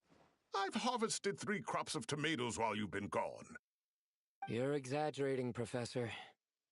I'm making a point. There's a difference. Sincerest apologies for keeping you waiting, Professor Cyrus. See, that's what I call manners. Now, are any of you hurt? Nope. It went way smoother than we expected, actually. I presume the investigation is complete then. Come, tell me all about it. Oh my, did you luck out?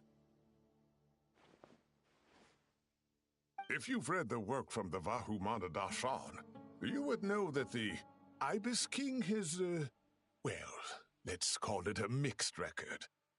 Perhaps he softened up a bit in his old age, and that's why he chose to help you. Or perhaps he just didn't have a good enough reason not to help us.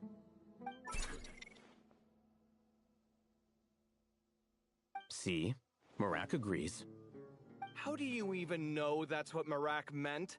That could have just been a happy noise. In any case, there's a lot to be happy about. We figured out what happened to Layla and Jur, and there were some unexpected takeaways too. Yeah, I never expected to learn about my ancestry. I've always thought of myself as just an ordinary student.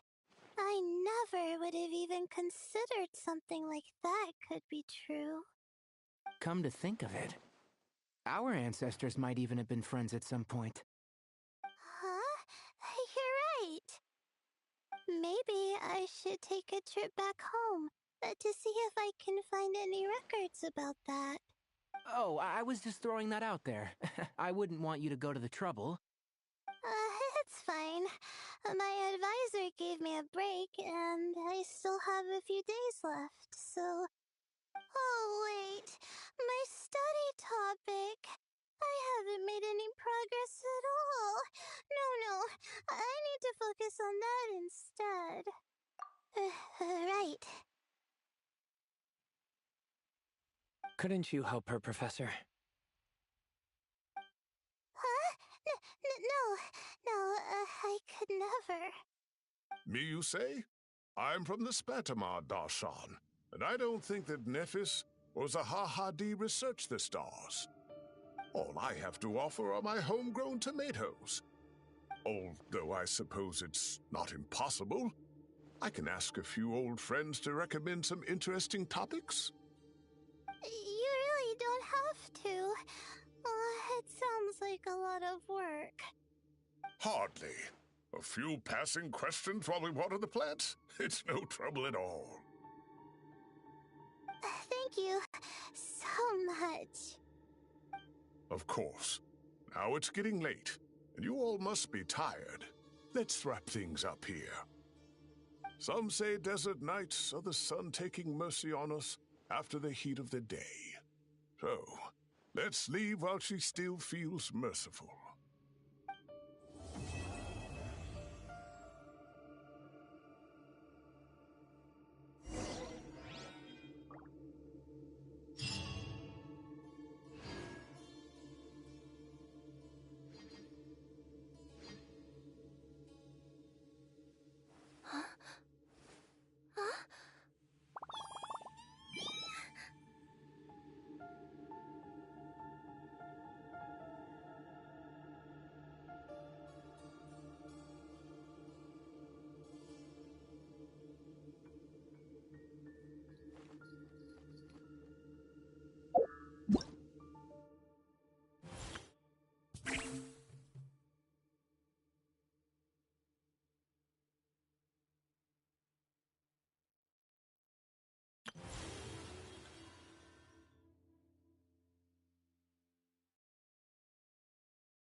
Honorary knight. Is something the matter? A stranger with an eye patch. Let me think. Oh yeah, I remember seeing someone like that. A blonde stranger dressed in unusual garb. He was wandering all over Mondstadt at first, which I found rather suspicious. So I decided to keep an eye on him for a while.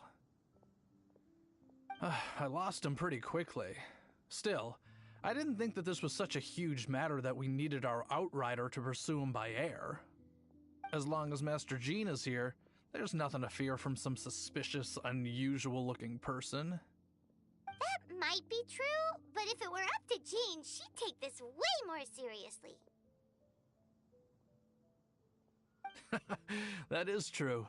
But on the other hand, knowing that Master Jean may overreact to the situation is all the more reason to not tell her, no? Anyways, oh yeah, he was at Wagner's smithy for a while before I tried tailing him. He might have said something to Wagner. You should go ask him. Maybe he has more news about our stranger.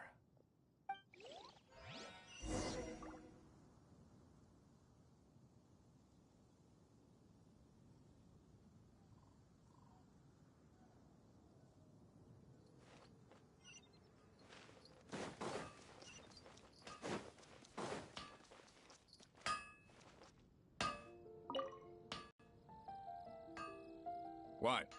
You need something? Here, I remember him. He showed up a few days ago asking to buy a bunch of forging materials. Can't say I've heard of any of the materials he mentioned, though. He then had a look at the weapons in my shop before leaving. I've heard that he can be found drinking at the Angel's Share. If the Knights of the Guild want to get hold of him, that's the only place to be. The Angel's Share? Well, Master Diluc probably has his eye on that stranger too, then. Anyway, let's go to the Angel's Share and have a look.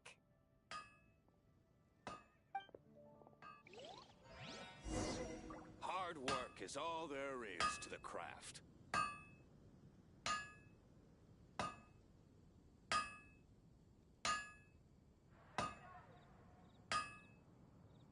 Let me see... No wonder you're a master.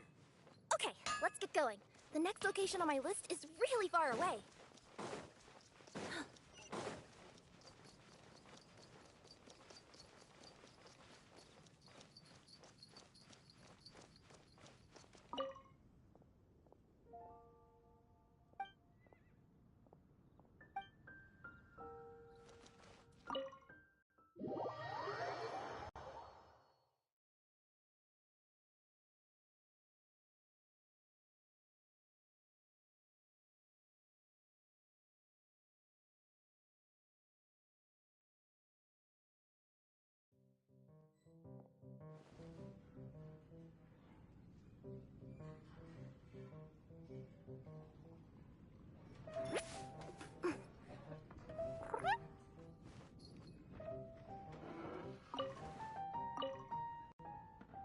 What will it be?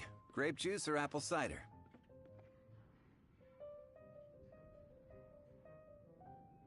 Hey, Charles! Have you seen a blonde stranger who wears an eye patch around here by any chance? That I have. He comes here every night. Just to drink, though. Doesn't order anything else.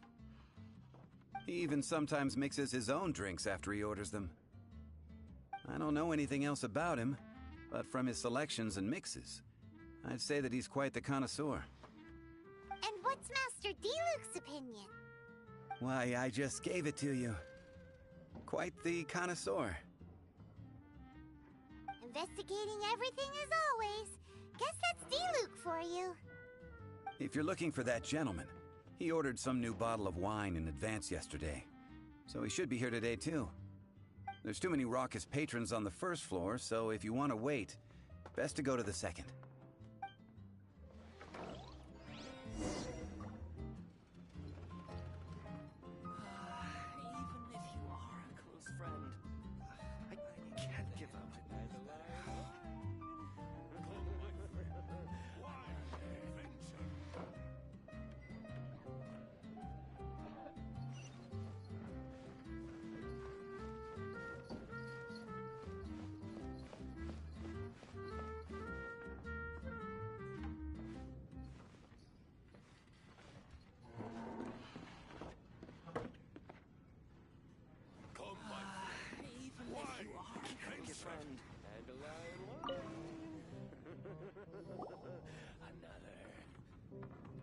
Ah, welcome, sir. The wine that you previously ordered is here. He's really here? Let's go downstairs and have a look.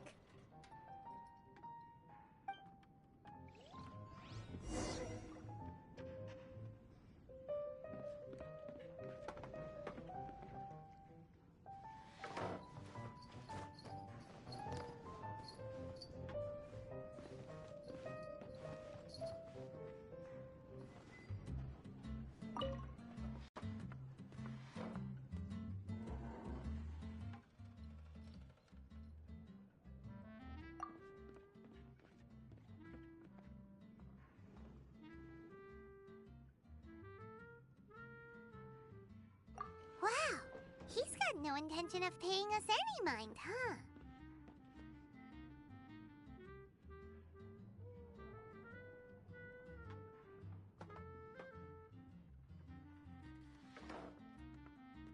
A traveler, you say?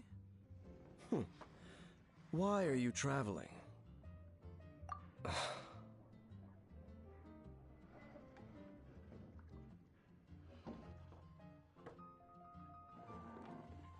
Well, that's as good a reason as any. Sit down over there, then. So, guess we've broken the ice. What a weird guy.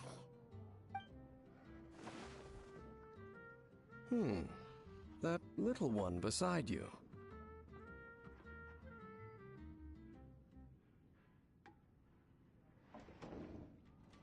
That's not true, and you know it. It's indeed a good thing to have someone accompany you on your travels. My name's Dainsleif. I suppose you have some business with me?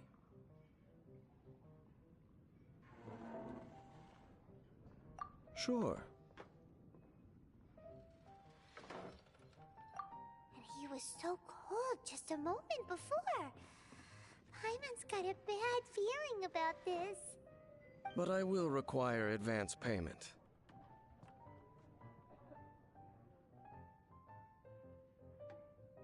$500 mora, and 3 answered questions.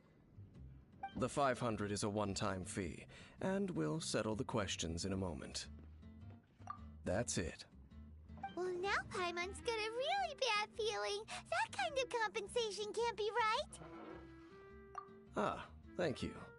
Now as for my questions, I'd like you to answer them here and now.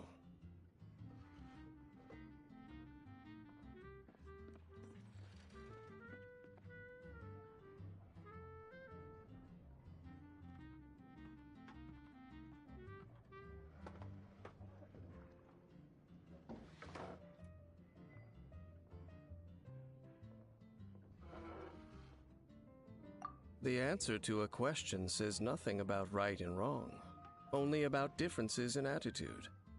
I only wish to know what your choices are. You need only answer.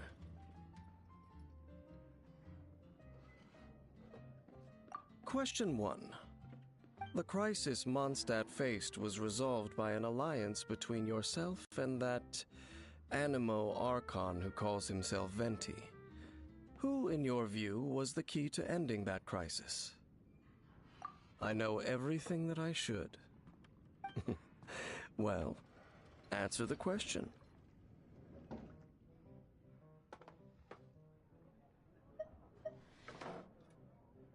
Is that your answer? I see. Question number 2. Rex Lapis, who has defended Liyue Harbor for millennia on end, used his gnosis to lay down a contract to end all contracts, of which the stipulations are still unknown. Who do you think will defend Liyue Harbor in the future, now that they've lost their deity?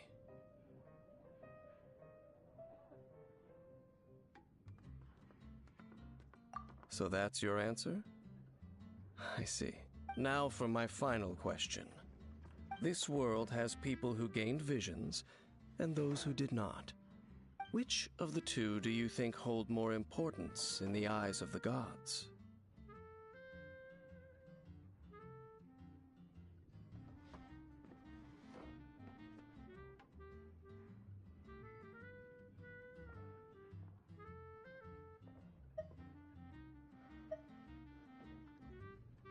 So, this is your answer then? I understand. As I thought, you really are similar to him.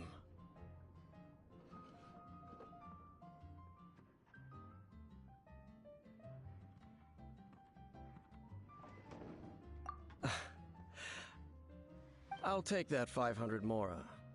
And now I also understand your views on this world. As we agreed, you may now commission me. That said, I only take commissions related to the Abyss Order. Like you, I am currently on a journey. You intend to find your sibling, while I wish to oppose the Abyss.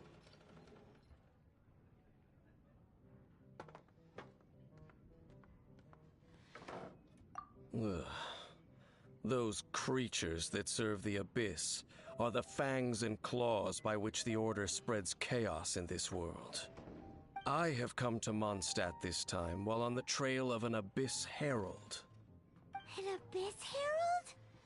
An even more twisted abyssal being, one that commands the Abyss Mages.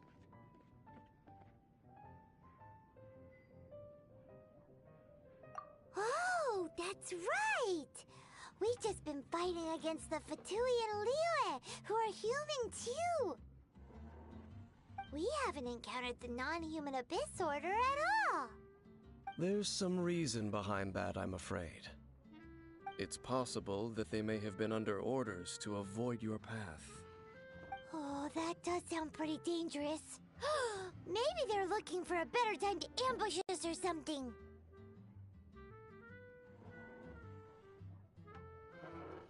Uh-huh! We're super duper strong! That manner, it's just like his. Well then, let's go see for ourselves, shall we? According to the leads I have on hand, the Abyss Order has re-infiltrated the Temple of the Falcon. Let's meet up at the temple. Perhaps your questions about the Abyss will be answered there.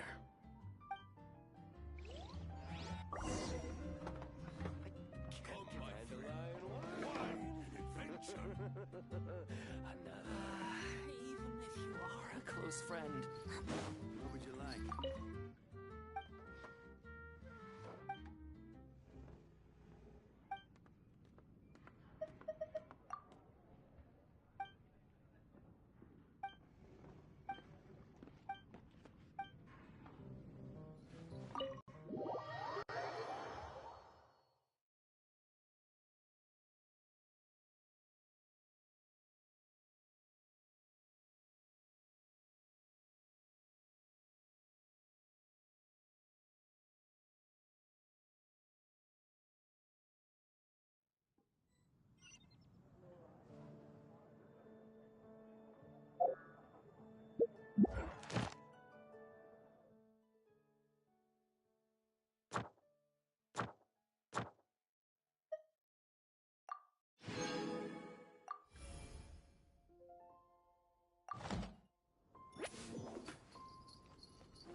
Ad Astra Abyssosk.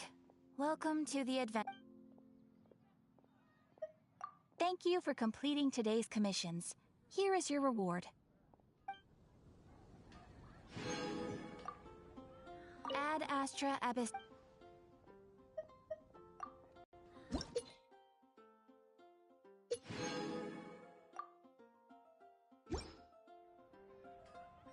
Ad Astra Abyss.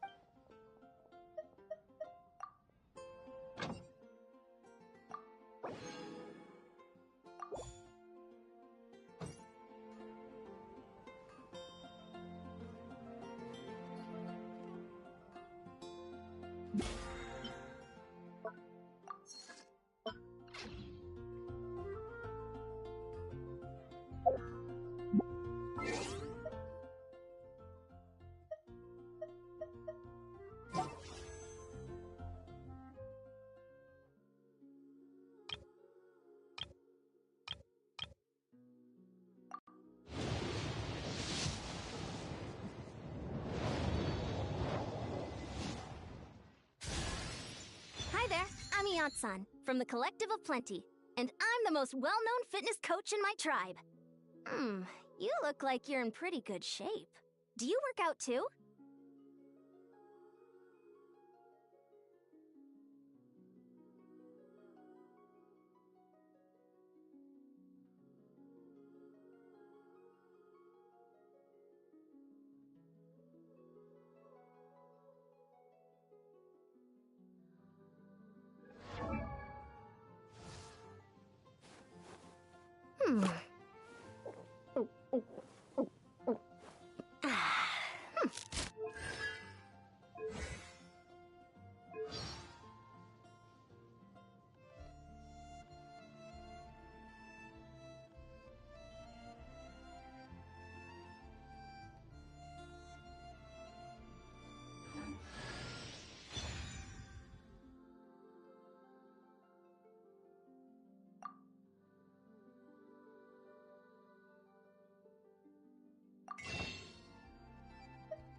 So guys, we ended up getting a new character.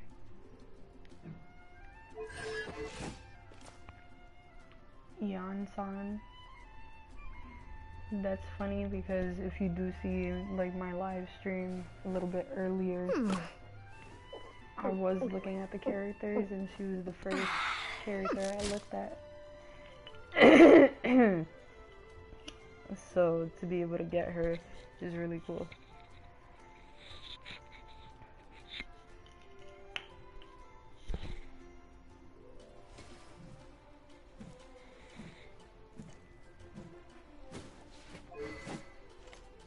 She uses a pole arm.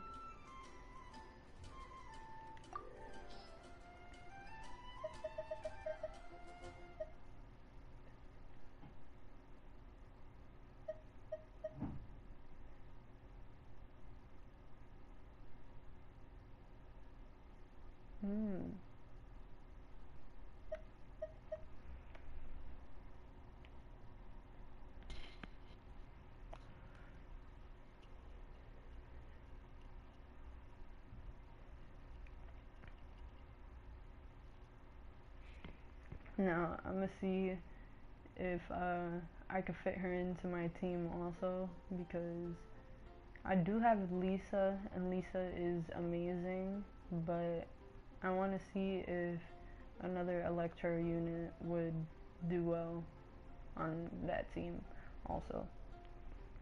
And I want to see if her skills can combine with the other skills that my other characters have on my main team. So this increases her normal attack damage by 24%. And then this one, normal attacks deal an additional 160% attack as damage, but it can only occur every 10 seconds. So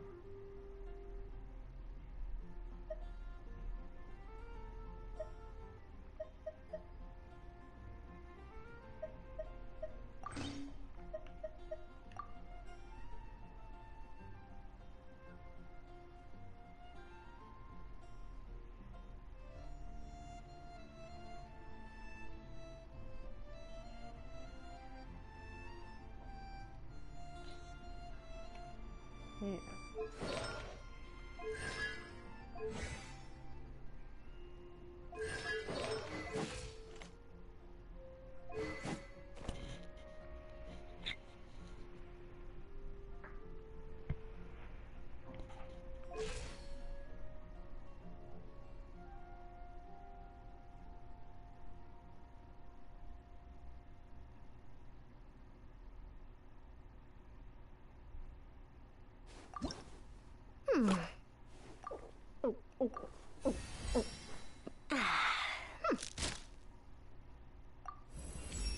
So we're just gonna start off by leveling her up and like trying to ascend her.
She could move on water.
So we're gonna try to put some artifacts on her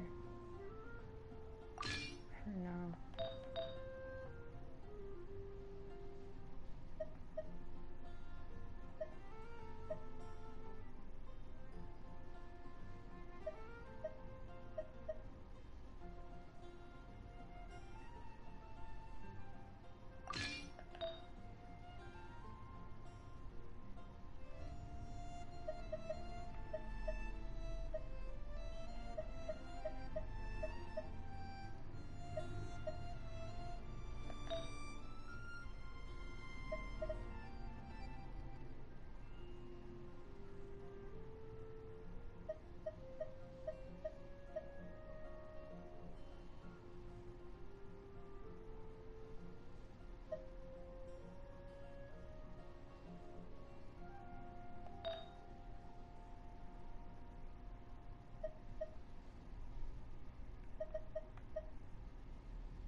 Ad Astra Abyssal.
Whoa, the scenery here is wonderful.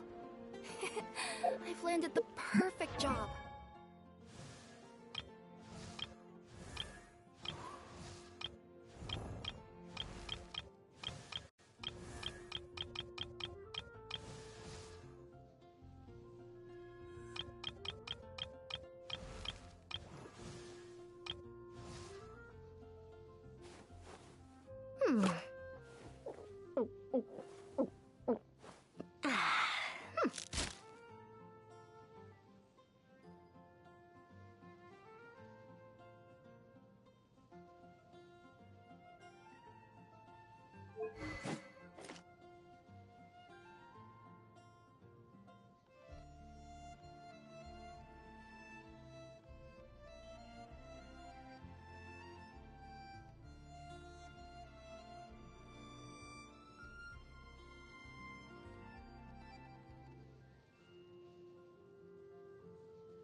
Let me see.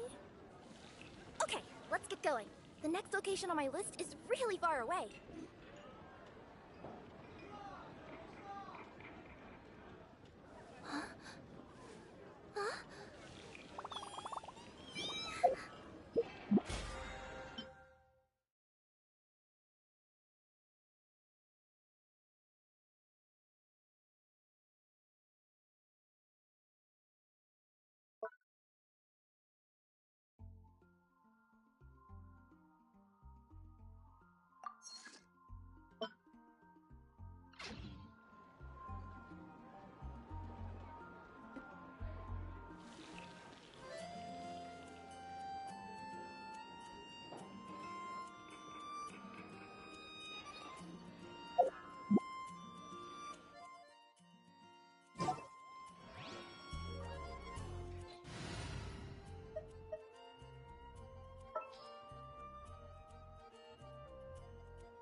Anyone need a coach?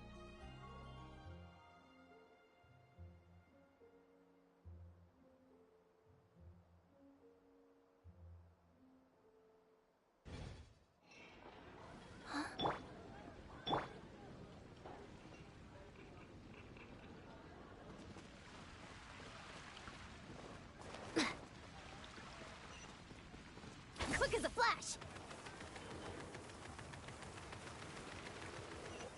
Charge!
People seem to think I was born with super strength, but look at me. This time...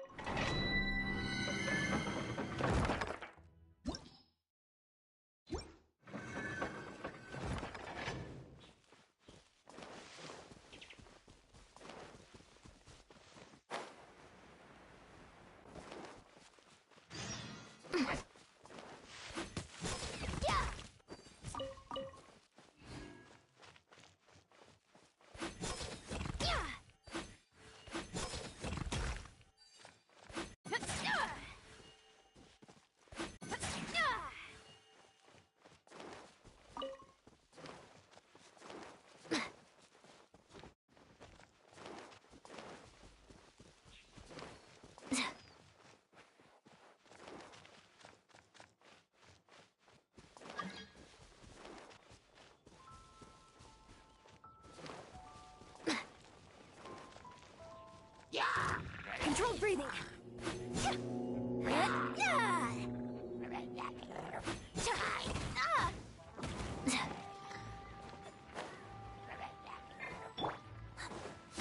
Catch that!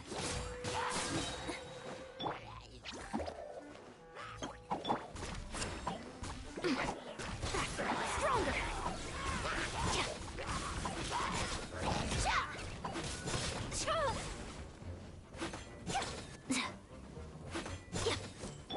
Stay put!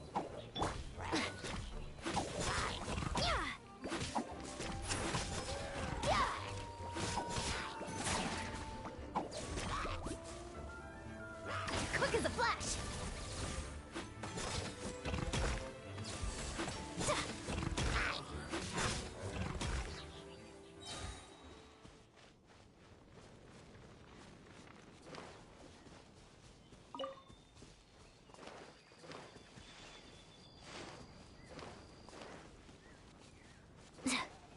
Controlled breathing.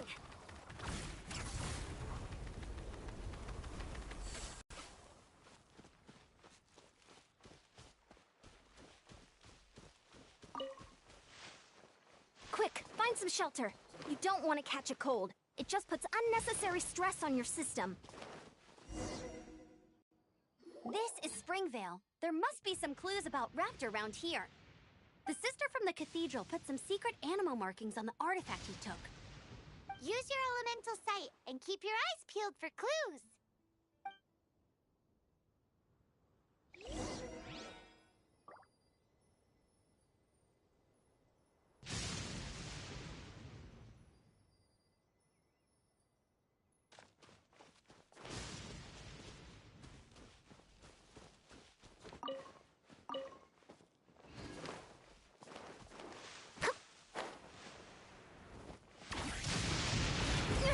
Keep pushing!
I've gone a little over my calorie budget so far.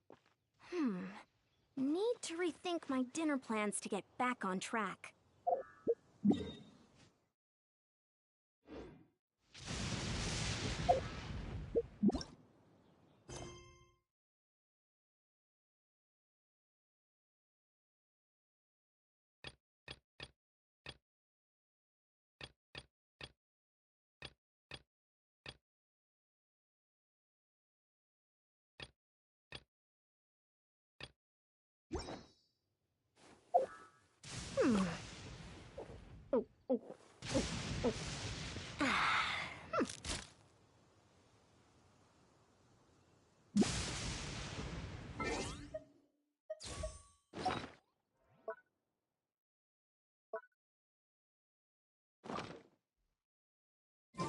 People seem to think I was born with super strength, but look at me.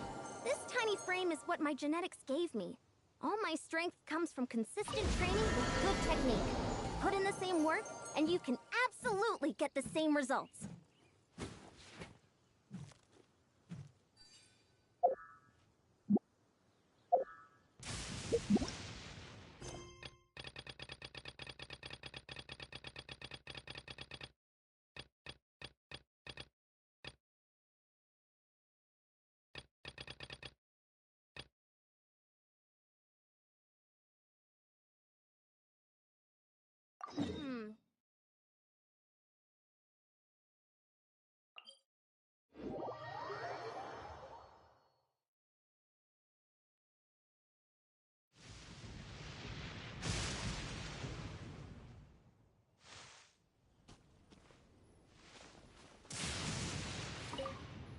Ooh, hey, what do you think this is?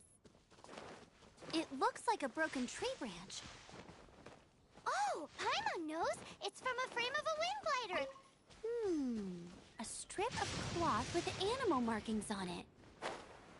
Looking at the design and the way it's woven, there's a good chance it came from a wing glider.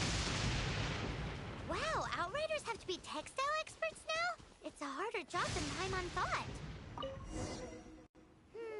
How do we know if this was left by Raptor or an Animo slime? Animo slimes are airborne creatures. They don't leave marks on the ground unless someone stomped on one to take off. Wait, are you telling me people actually do that? Either way, let's make a mental note of these markings. They're very clear.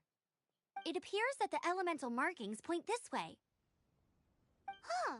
Well, do you think he ran off ahead? There's only one way to find out. Come on, we should keep following the markings. Ooh, what's that? Looks like something's going on up ahead. It sounds like there's a battle going on. Could that be Raptor? Quick, let's keep going. If this really belongs to Raptor, it must mean his wind glider is broken. Keep pushing!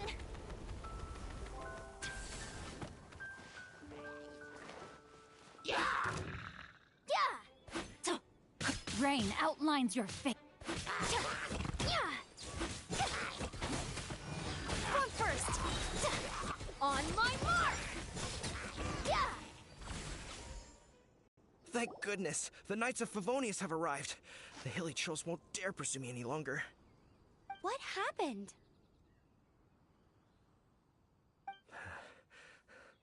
I can't believe it, but the hilly trolls attacked our carts. Luckily, I outran them. Hilly Churls? But I thought the Knights of Favonius had cleared out most of the Hilly Churl camps around these parts. It's a small camp not too far from the village. The route I take on my delivery runs ensures I steer clear of it. But today, some crazy fellow suddenly fell out of the sky and landed right in the camp. Now, who does that remind me of? Oh, it really riled them up. They chased the funny-looking fellow as he fled, which brought them out into the open. I managed to get away, but they smashed my fruit carts to smithereens. Oh, I don't know what I'm gonna do when the merchant caravan gets here tomorrow. Funny looking? In what way? Oh, he was holding on to something. Must have been heavy because he couldn't glide in a straight line to save his life. Maybe that's why he fell. Honestly, people like that shouldn't be allowed in the skies. It doesn't take a genius to know you're not supposed to carry heavy objects while gliding. I'm gonna report that idiot and make sure he gets his license revoked. Heavy object? The artifact? This could well be our guy. Tell me, did you see which way he went?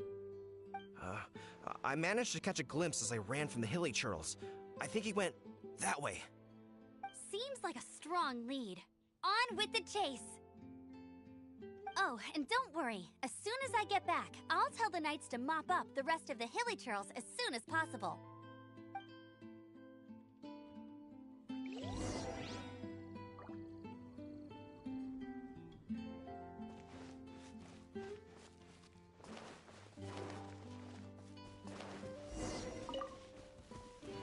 There's no way for this. Stronger! Cha! Yeah! Witness the power of Guhua! Yugway, you're up! Controlled breathing!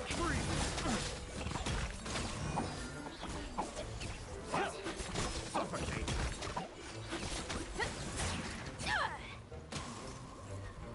Direct assault! Express delivery! Go, Yugway! Suffocate! Stay put! Quick as a flash! Let's move! Pick the wrong test subject. Full speed ahead!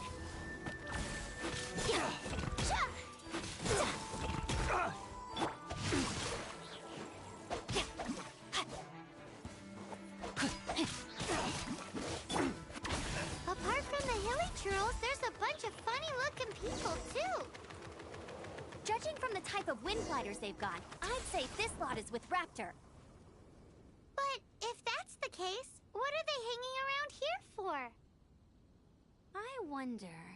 Well, this measly bunch can't slow us down, that's for sure. But we also haven't found the artifact, which means Raptor still has it on him. Forget these guys. Come on, let's keep following the elemental markings.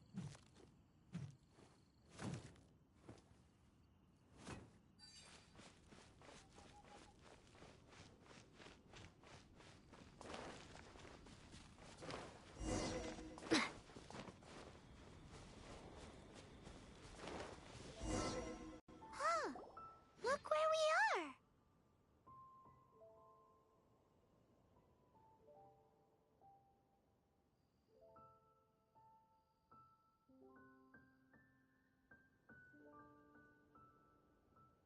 The elemental power on the artifact must have worn off.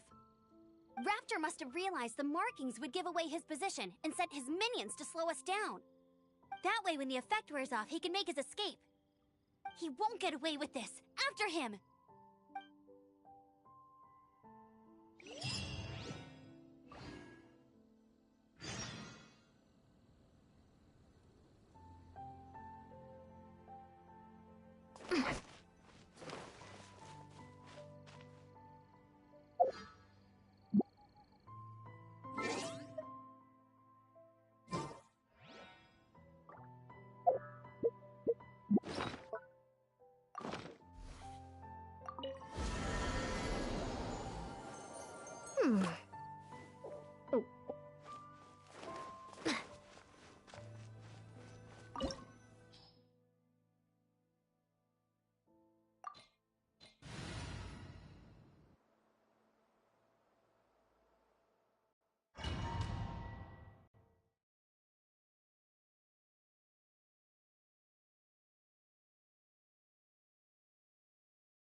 There's only one way over there. Raptor must be up ahead.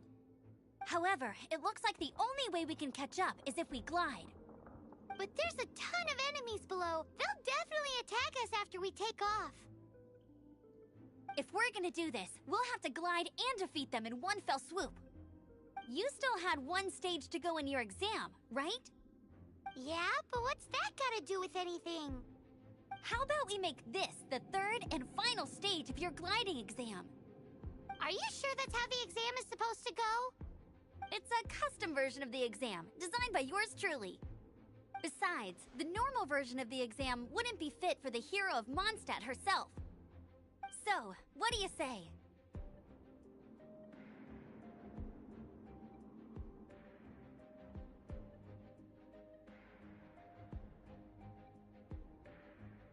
Woohoo! Good answer!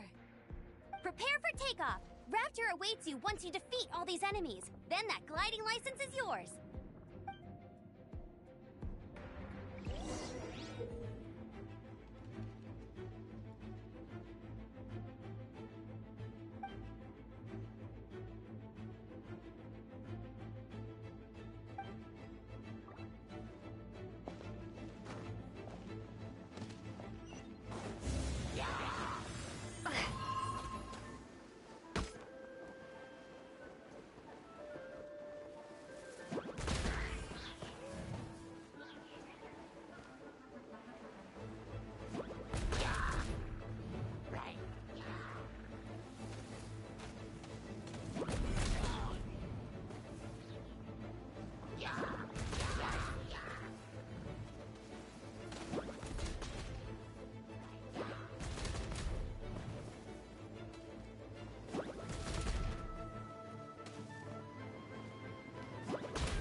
Nice! You breezed through it!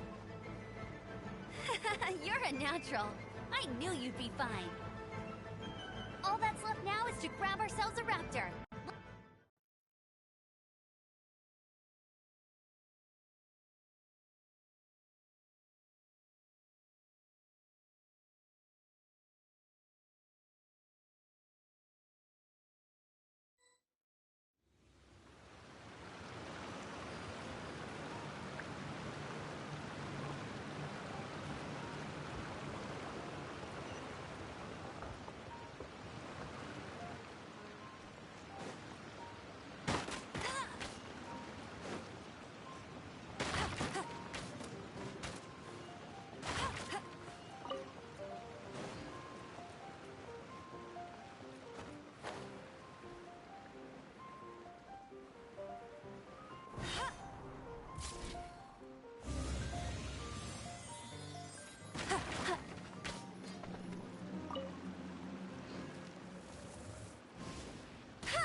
Bet you can't keep up with me!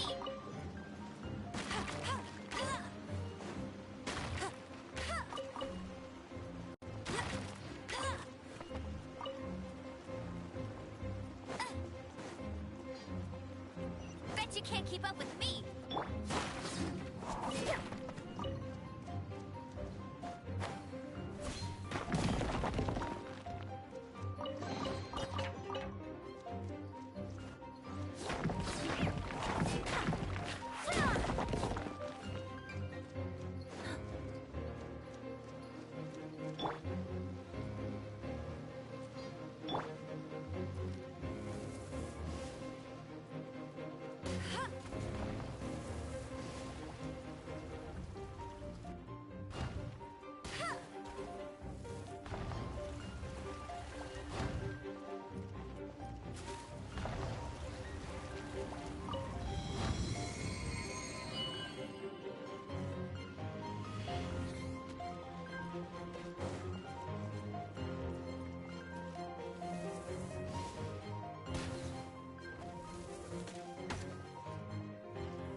Coming through!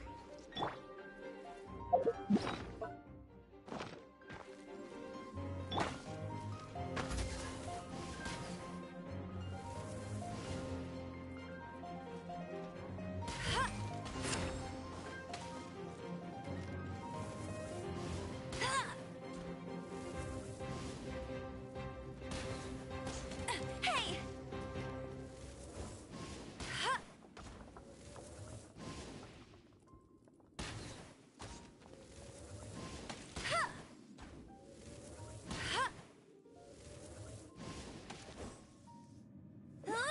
Go, go, Baron Bunny!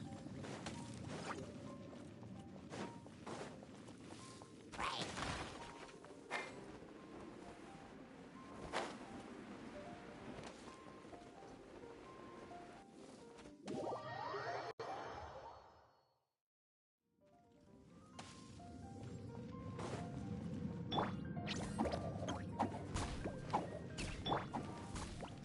Faster, stronger, harder.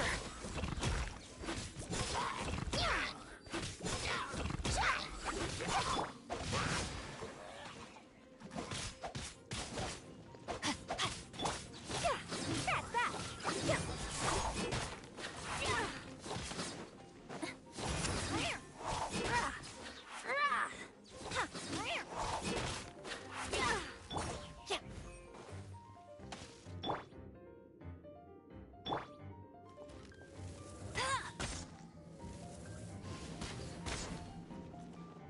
That's more like it.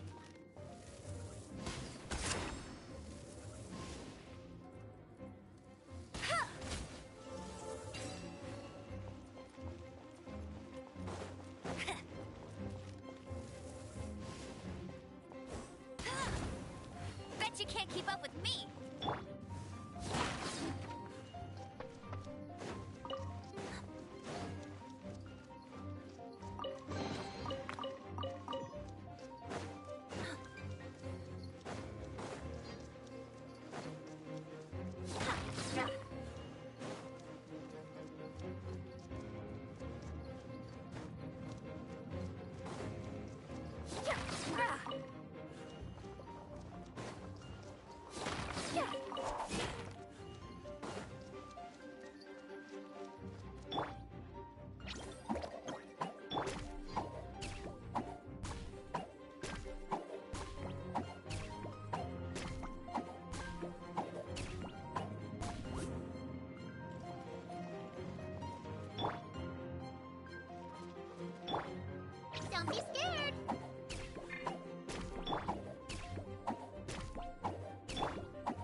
It looks like there's no way across. Ugh, he must be around here somewhere. Amber! Over there! If you insist on chasing me, so be it. Huh? Who brought the little girl? You must be Raptor! You can't escape! I don't need to escape. Oh, it is pretty high. And quite far. Oh, little girl, why don't you run along home now and let your leader deal with this? Don't worry, I promise that once the Grandmaster gets here, I'll surrender immediately. Hey, watch it! You're talking to a Knights of Favonius outrider. You'll be sorry when I arrest you. You're right. Ugh, he's right there in front of us. If only we could glide across. So how did he get across? If it's too far to glide, it's definitely too far for anything like that. There's also no sign of an anchor point. Bye-bye, kiddo. Oh no! He's getting away! Ugh, we can't hesitate any longer. The only way to get across is to glide there. But... Don't worry. I'm the gliding champion of Mondstadt, remember? If Raptor can do it, I can do it too. Oi, Outrider! You have less chance of surviving this than jumping off the Animo God statue in Mondstadt without your wind glider. Haha!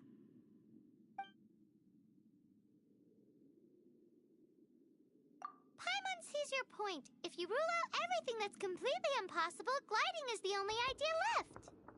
Remember that book I lent you? The one I thought was the gliding manual, but wasn't? The first birds couldn't fly. Flight was their reward for their courage to plunge into the canyon. Be my witness.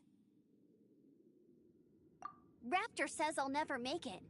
But if you listen carefully... Wait! Stop! You'll never make it! Come on, off you go now. Back home like a good little girl. Raptor says I'll never make it. But if you listen carefully, the wind says I will make it, and that's good enough for me.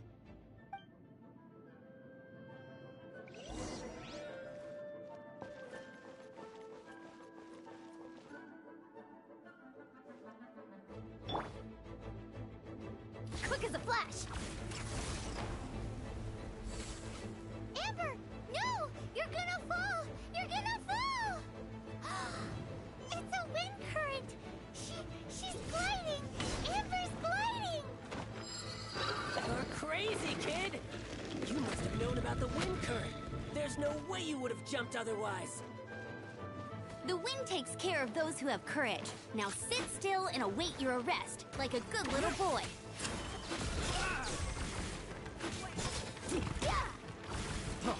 Freeze! Just you watch!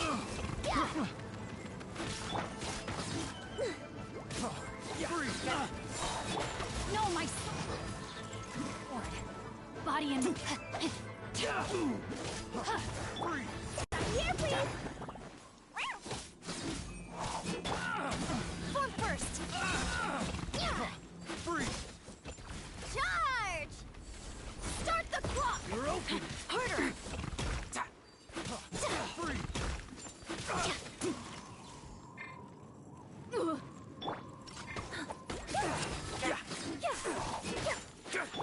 Stay put!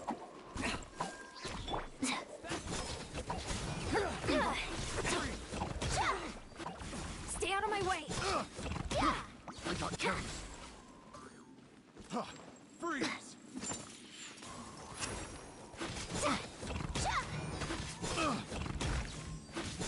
Faster! Stronger! Am I at my limit?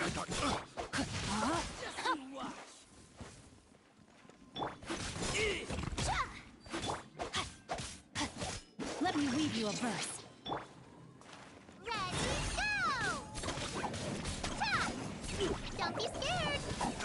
Controlled breathing. Temporary setback. All right, I got him.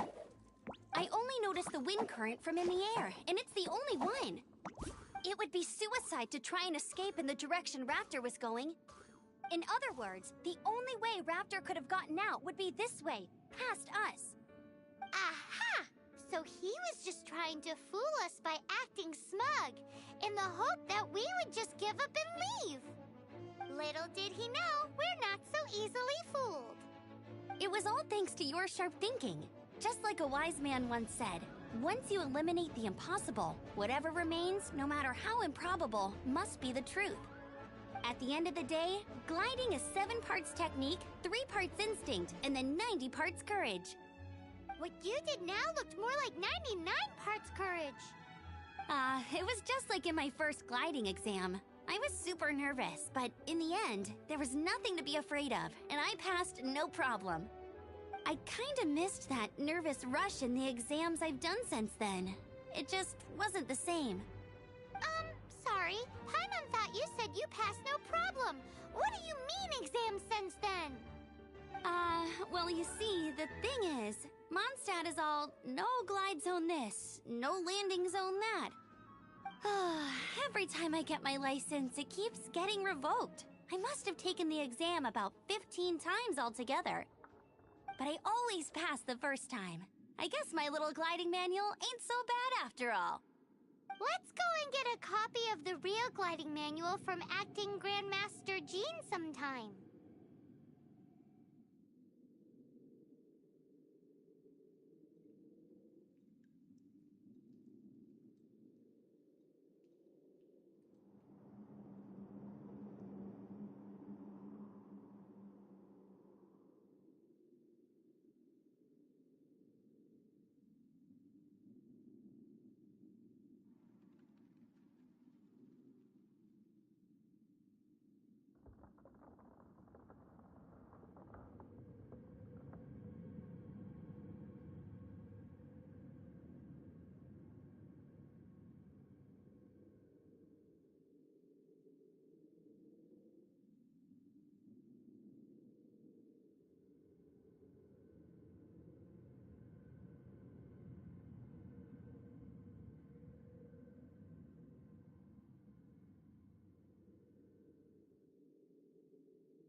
I'll head off first because I need to escort Raptor back to the city.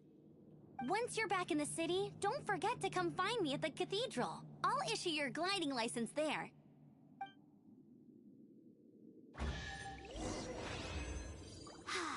She just can't sit still, can she? Guess that's why she's the Outrider. When this is all done and dusted, let's head to the cathedral in Mondstadt.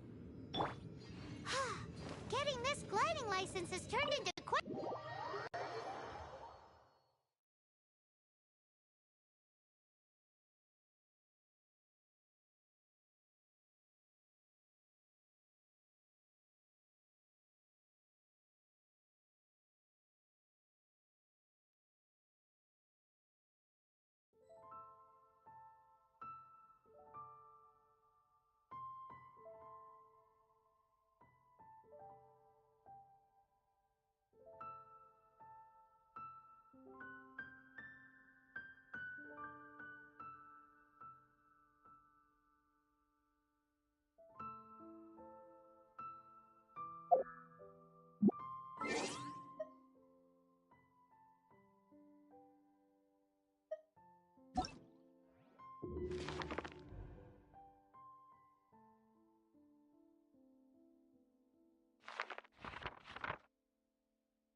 Maybe you're not.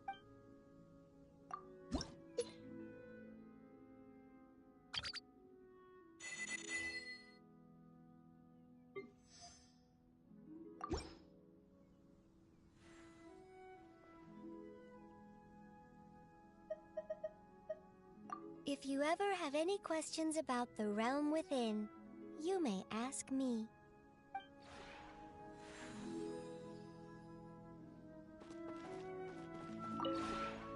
Maybe you're not used to the place at the moment.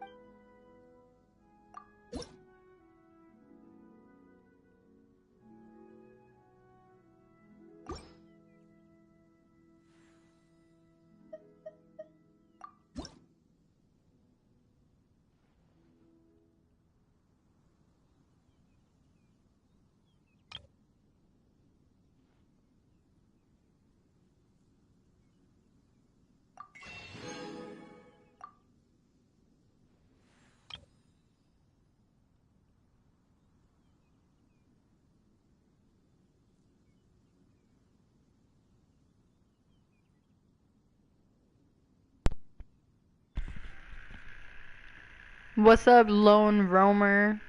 What's going on? Hope your day is going well.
If you ever have any questions about the realm within, you may ask me.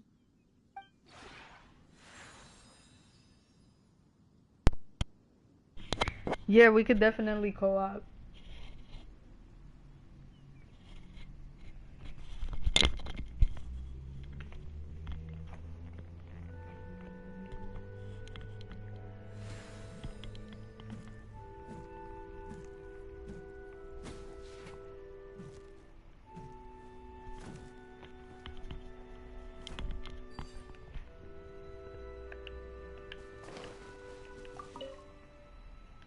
The weather's great today. Although...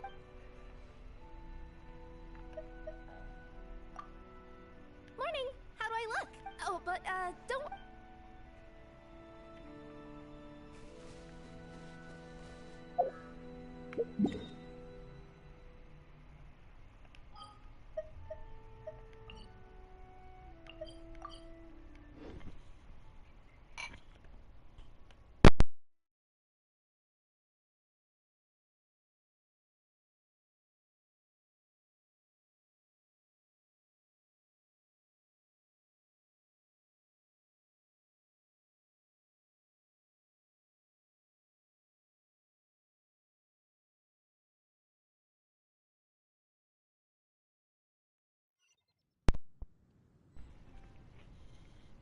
So unfortunately, I don't have the Asia server.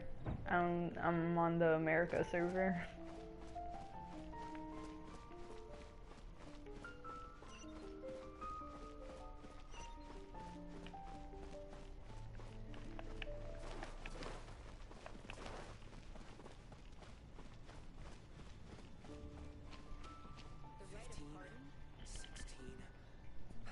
That's a nice haul. Have you heard? The light of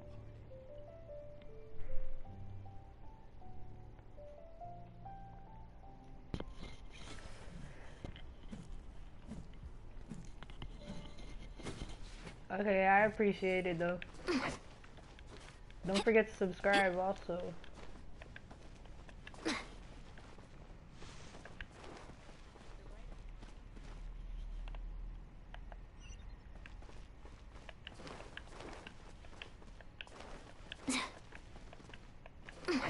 So this is a new character I just got like 30 minutes ago.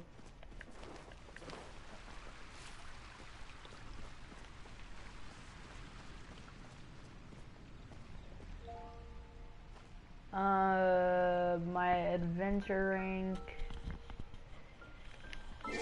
is 39 and my main is her, Kirara.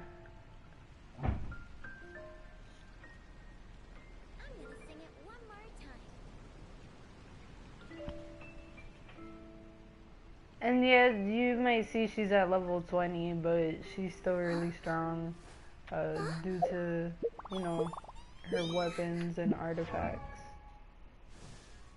Welcome to the live stream. But, yeah. Her attack is 975.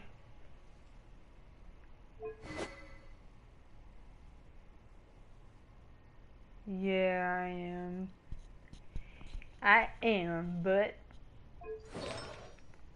that don't matter.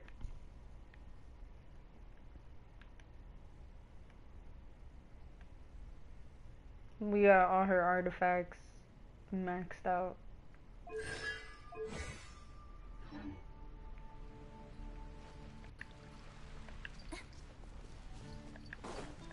Now I gotta go get my gliding license.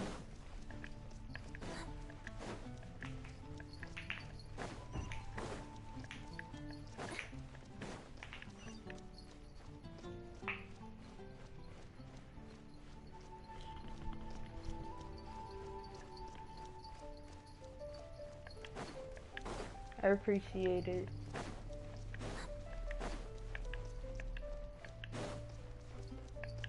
Anything the Knights can do for you?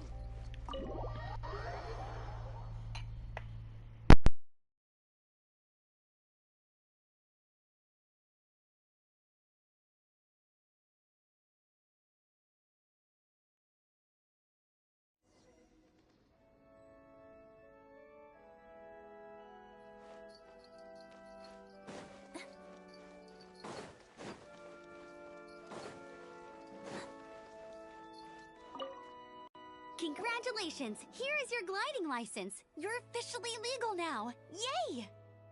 I'm not surprised though. You are a natural after all. Oh, and I'll sign you up for the next wind gliding championship.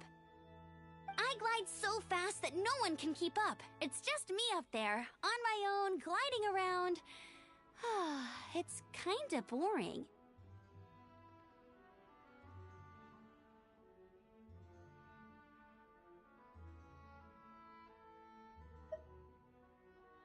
Oh, fighting talk.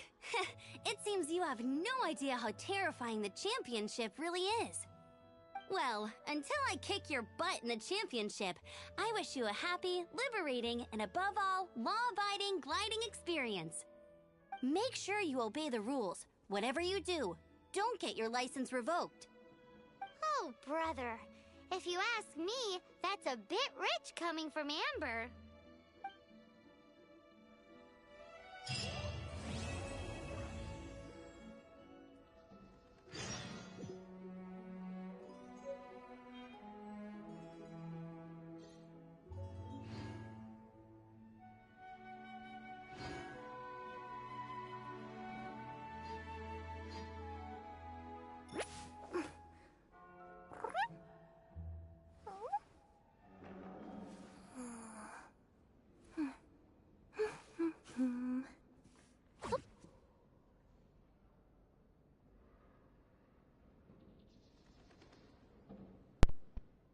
Hey, want to spill the tea on how you get primo gems easier, you know, or faster some way?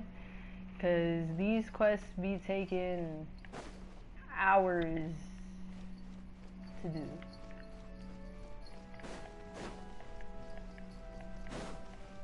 Trying to get Arlecchino.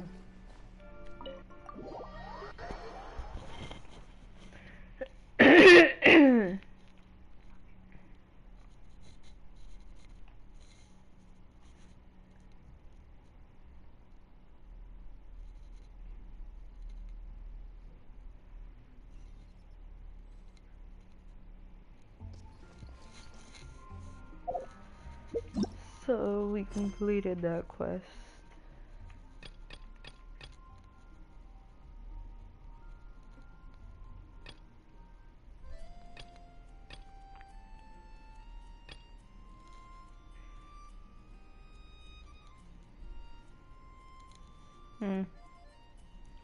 Touche.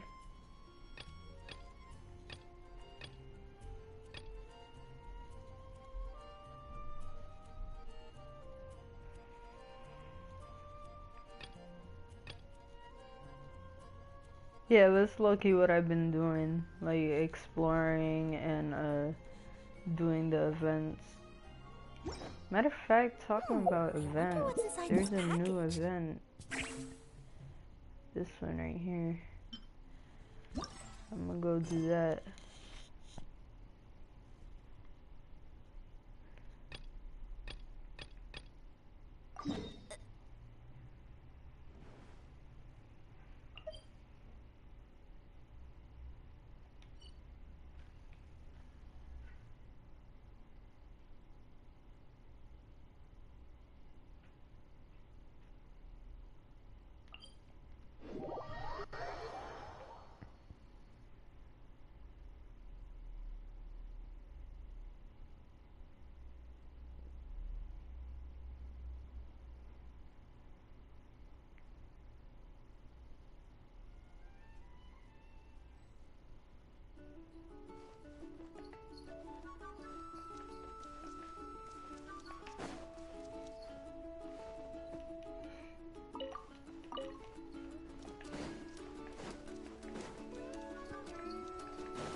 For endgame stuff like Abyss, Imaginary Theater.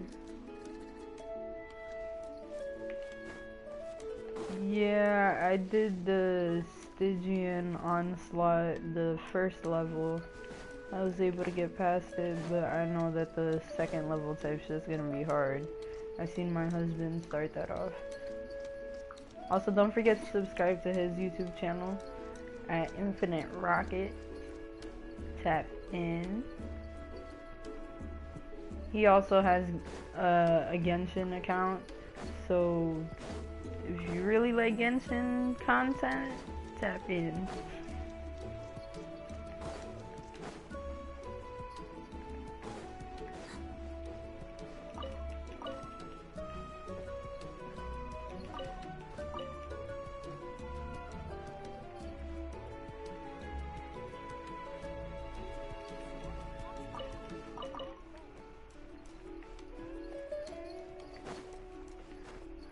So you say you recommend me not doing this quest right now because of spoilers. This is your first time, right? Or this is a alt account?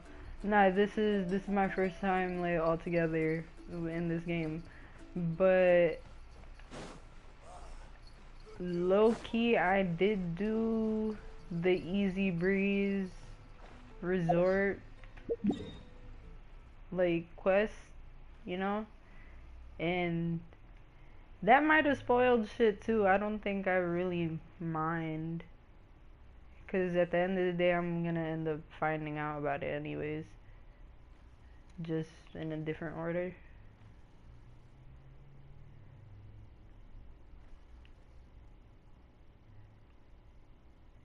It's crazy, I got all the waypoints over here too. That's cool as that.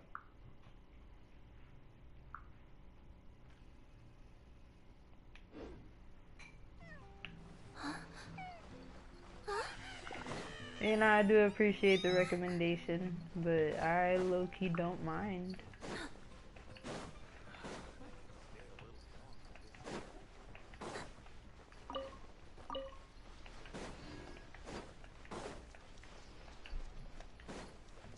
Wonder how long this is gonna take though.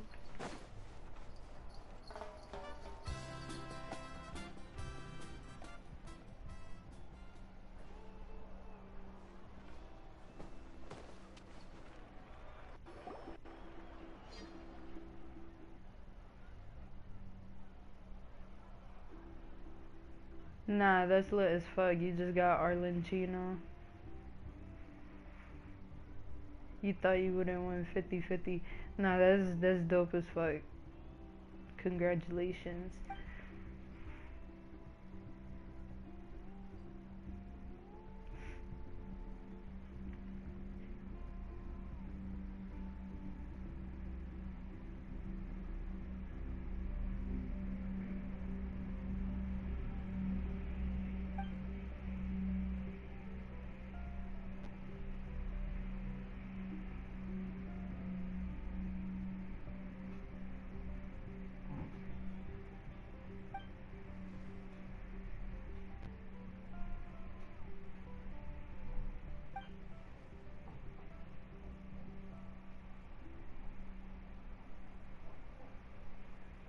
I kind of know about her abilities because I did do the trial for her.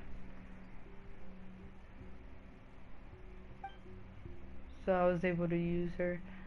What petty are you on? I'm not really sure, to be honest.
Thank you for the tip. I will keep that in mind, definitely. I'm gonna try to figure out that shit later.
Yeah, I got you right now. I'm gonna type in my husband's channel in the chat right now.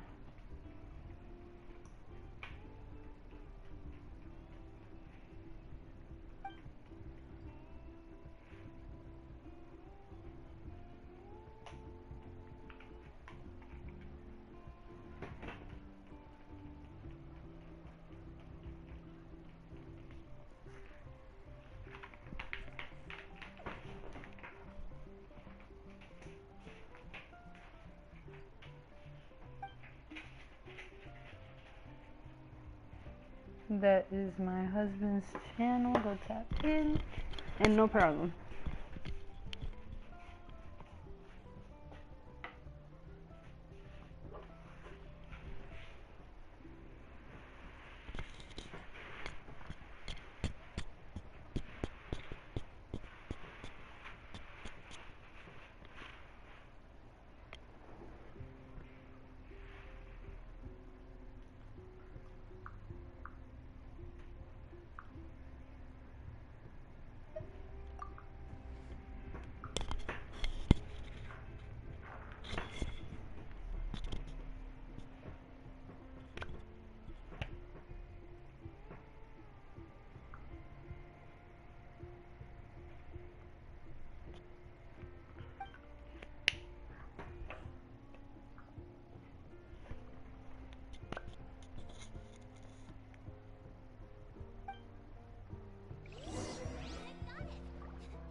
Let me see. Okay, let's get going. The next location on my list is really far away. Alright.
So, I started playing Genshin like a month ago, 2 months ago, around there.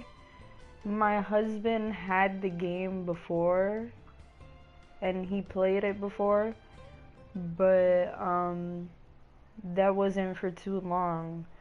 But then he got it again, and now we're like actually like building up in the game. So I would say like around the same time I started.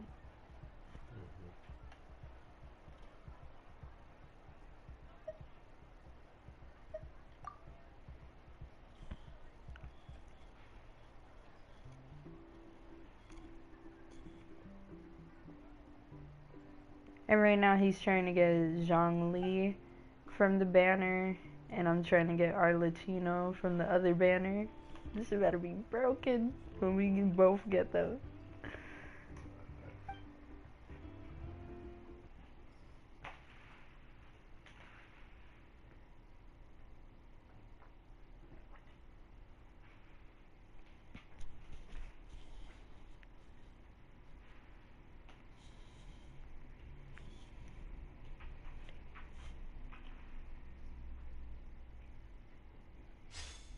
Ooh.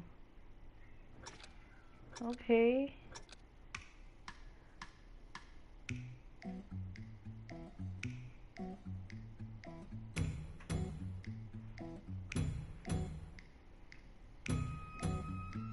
Almost begin after 2 German beats. Okay.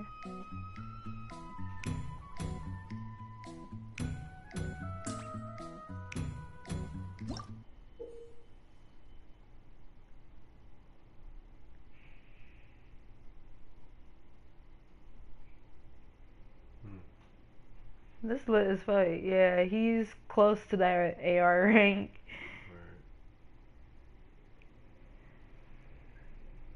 Okay, so demonstrate advanced. So this is like Simon says, basically.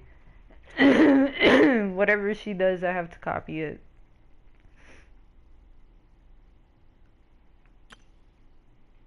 Make sure to pay attention to the spotlight and drum beats.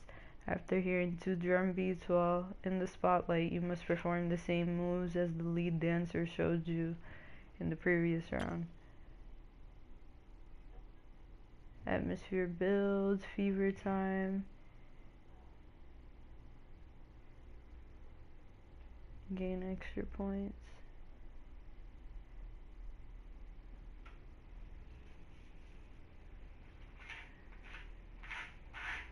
Interesting.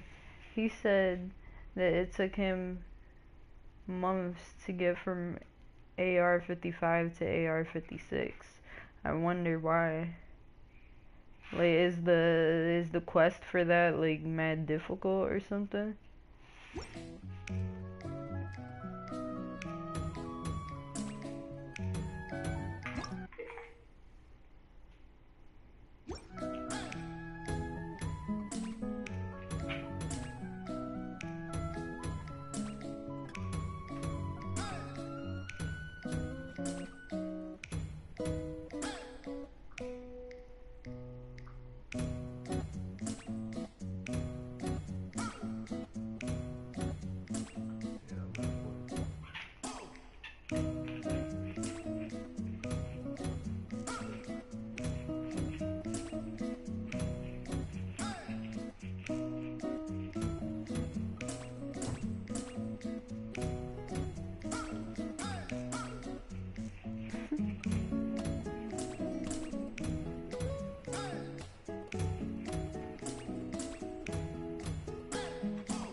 Shit, I failed that one. It's okay though. You don't increase AR through quests, you increase it through XP.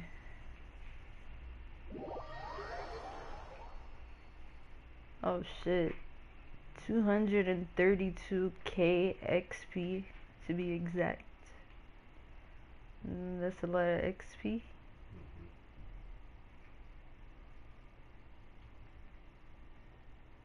So like fighting and stuff. Yeah. Definitely, that's my husband's specialty, fighting the enemies and shit like that. You probably gonna get through that lickety split. What am I supposed to do now? Is that it? Did I finish it?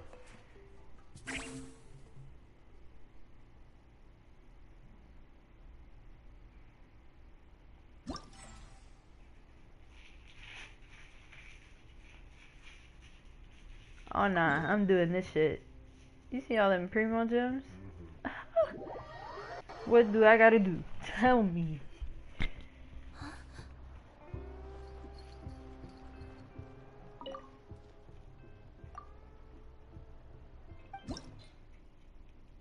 Okay.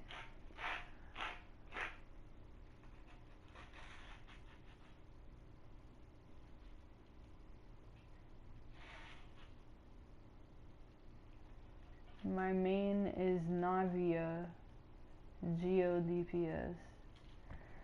Let me actually see who that is.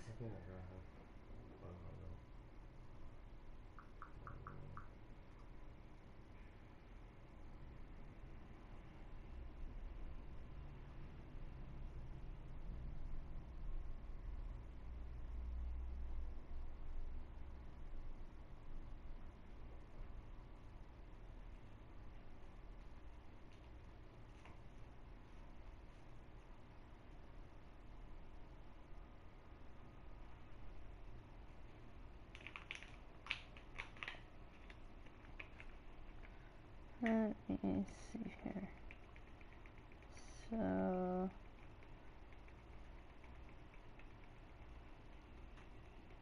oh, the girl with the umbrella.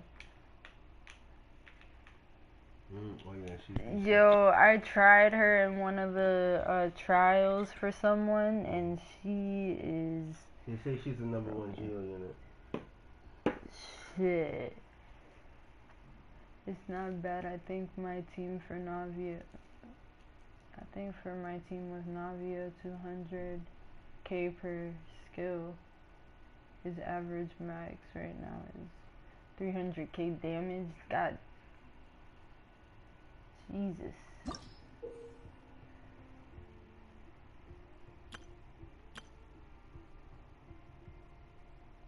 That's lit.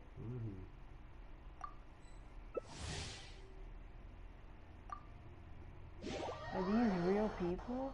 Yeah, you compete. I got her by accident, actually. I was trying to wish for Stardust.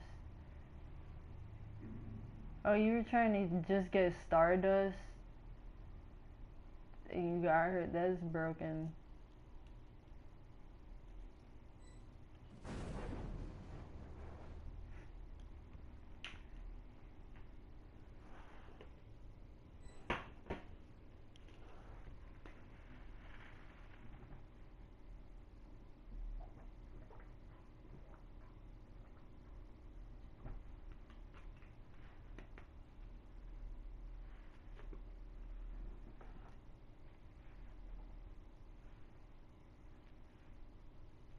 See what this shit is about. They got me going up against other people. Nah, you got this shit.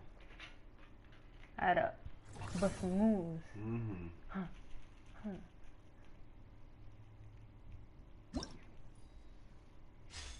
Y'all better bust these moves, right? You heard?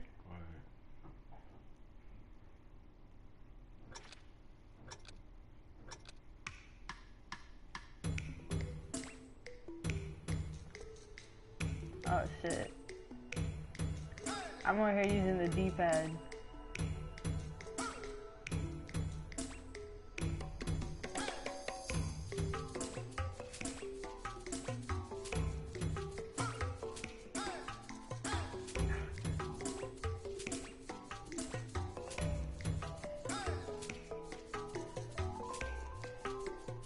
What? Y'all messing me up. My God.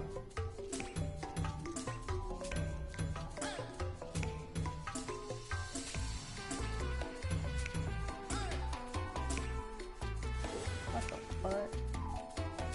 What the fuck did I do?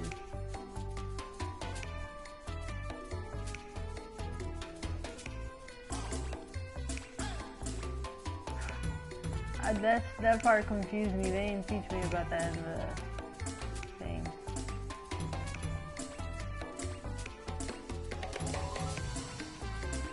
Did it at the wrong time.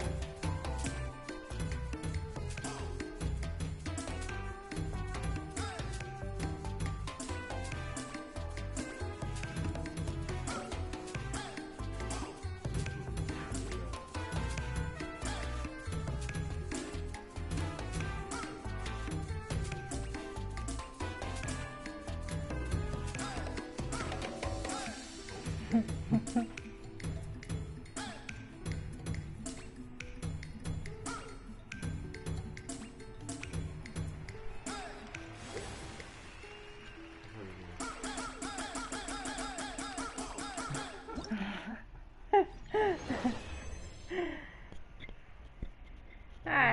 it was okay. They fucked me up a little bit with that shit, cause that shit was not nothing at all like the tutorial. You have Discord, I'm gonna send you a video. No, I don't have a Discord. But I completed the challenge, I think. So that might give me the primo gem. Come over. Yeah,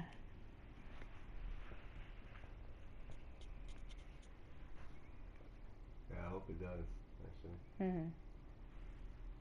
I'm gonna do a couple more of them challenges too, cause it's like, it's kind of like the thing with Layla and shit. That shit gives you primo gems too, like for each level you complete. Yeah, real good event.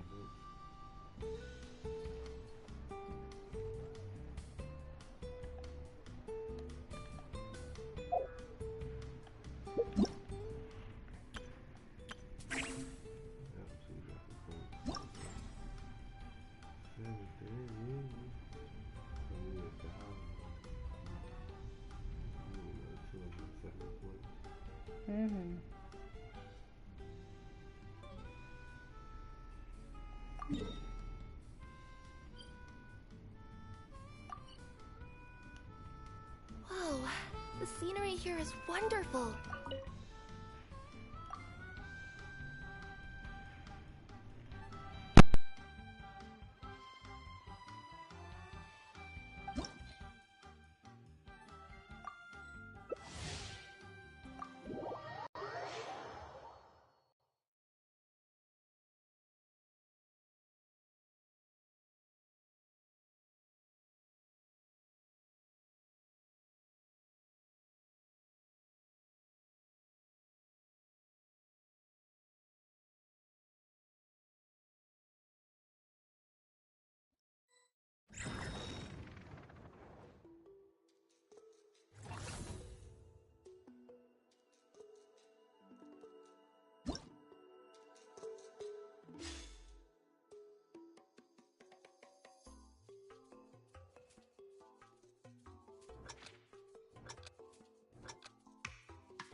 Alright, I'm gonna guess what you look like too.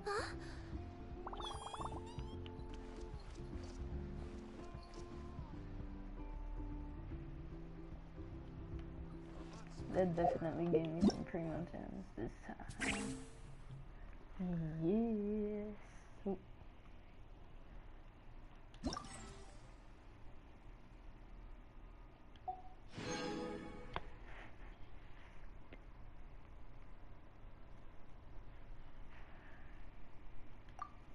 Niggas is trying to be funny.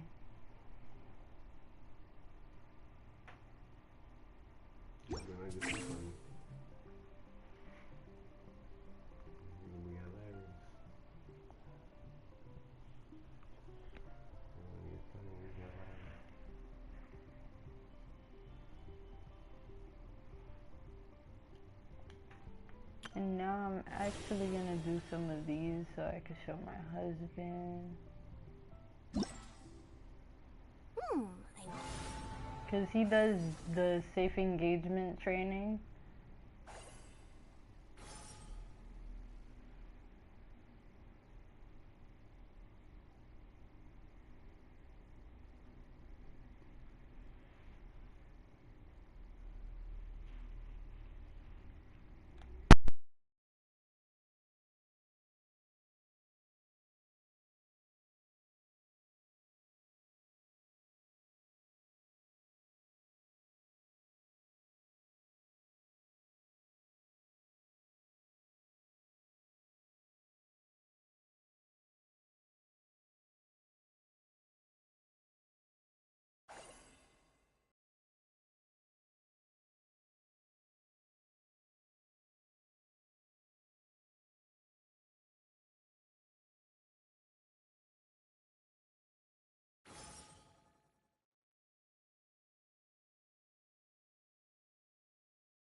You know what I look like?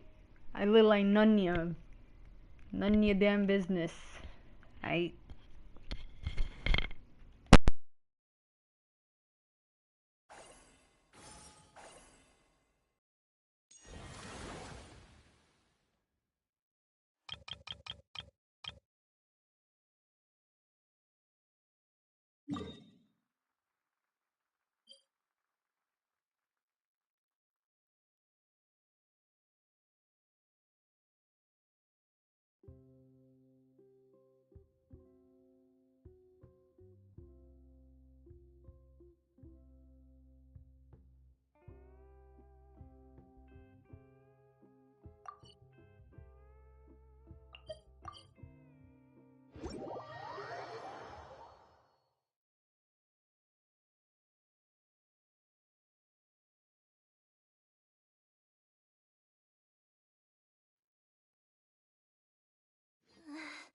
Sand's getting wedged into my paw pads. Feels kinda weird.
me here is wonderful. I've landed the perfect job.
What's inside this package? No, no, no. No peeking at my customers' stuff.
The scenery here is wonderful. I've landed the perfect job.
let's get going. The next location on my list is really far away.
Yep.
I wonder what's inside this package.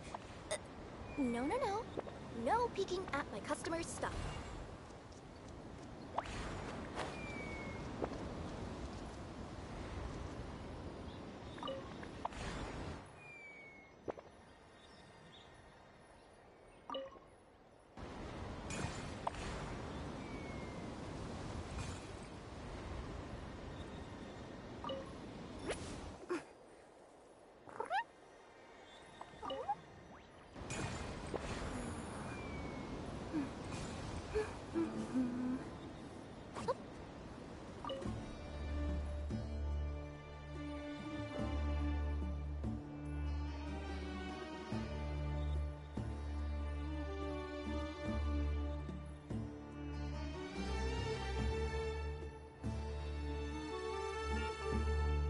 Let me see. Okay, let's get going. The next location on my list is really far away.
what's inside this package. No, no, no. No peeking at my customer's stuff.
The scenery here is wonderful.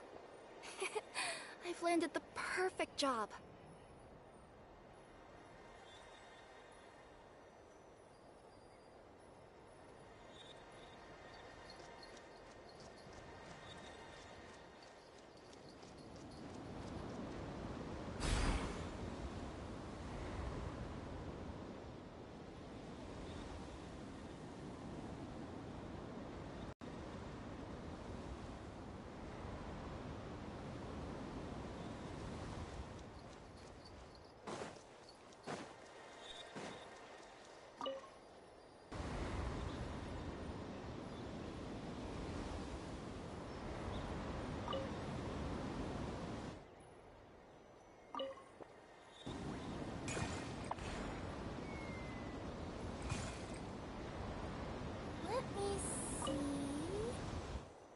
Okay, let's get going. The next location on my list is really far away.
what's inside this package.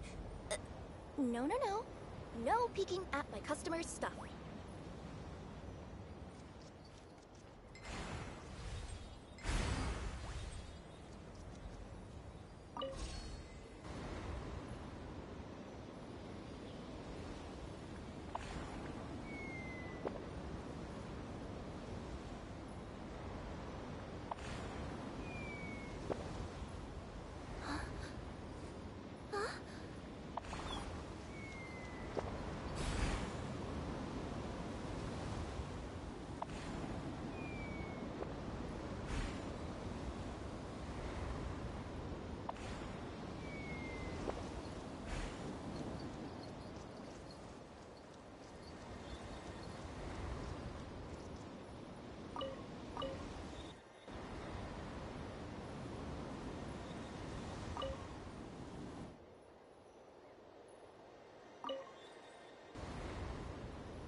Let me see... Okay, let's get going. The next location on my list is really far away.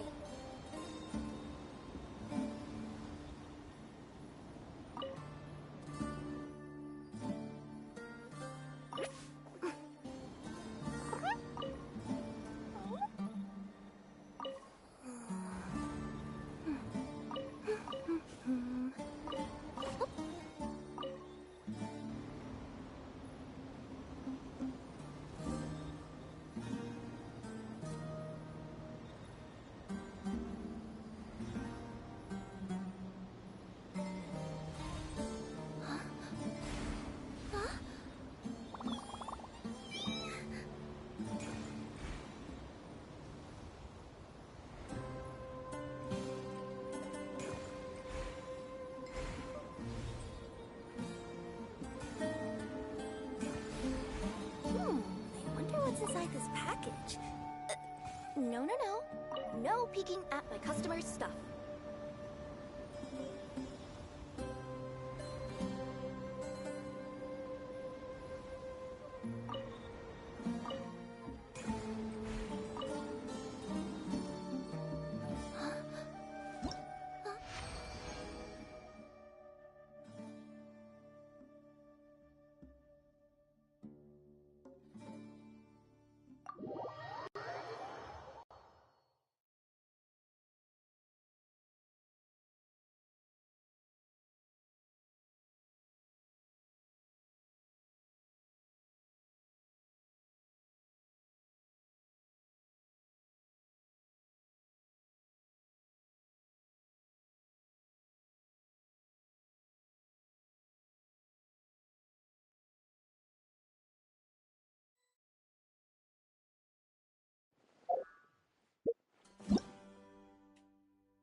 The scenery here is...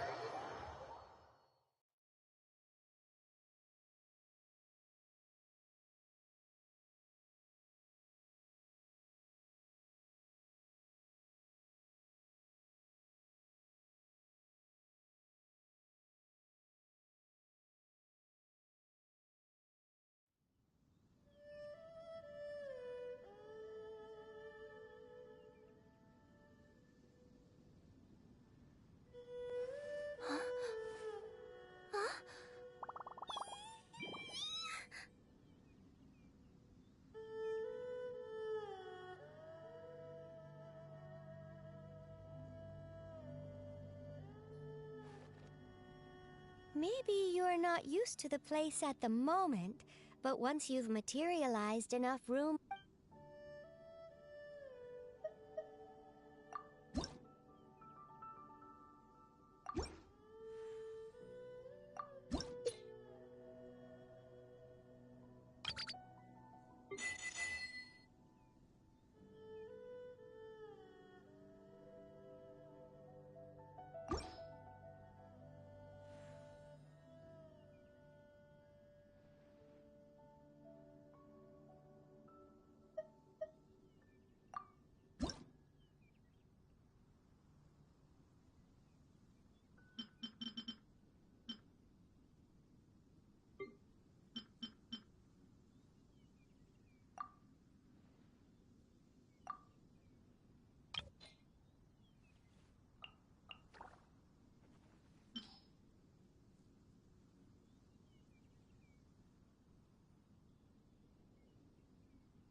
If you ever have any questions about the realm within, you may ask me.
Hello there. So this is where you live. Mind if I take a quick stroll around? You know me. I like to keep moving. I like it a lot. The air here is crisp and fresh, which is good for both body and mind. Although, I didn't see a dedicated training area. Oh, want me to help you set up a gym? I can plan it out and get the equipment for you. All right, then I have some thinking to do. First, we should tackle the equipment, and this is where it's important to take a lot of care.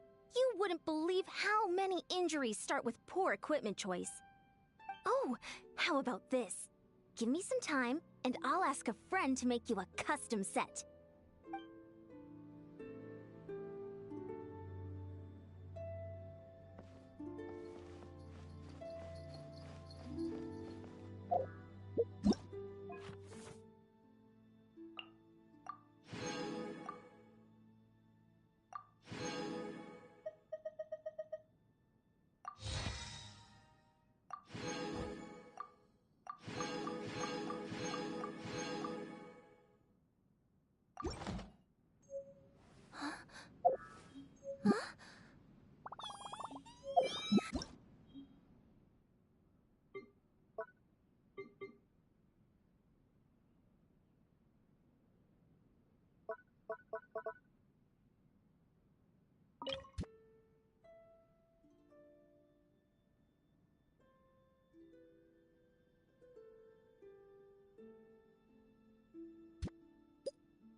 Me?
If you ever have any questions about the realm within,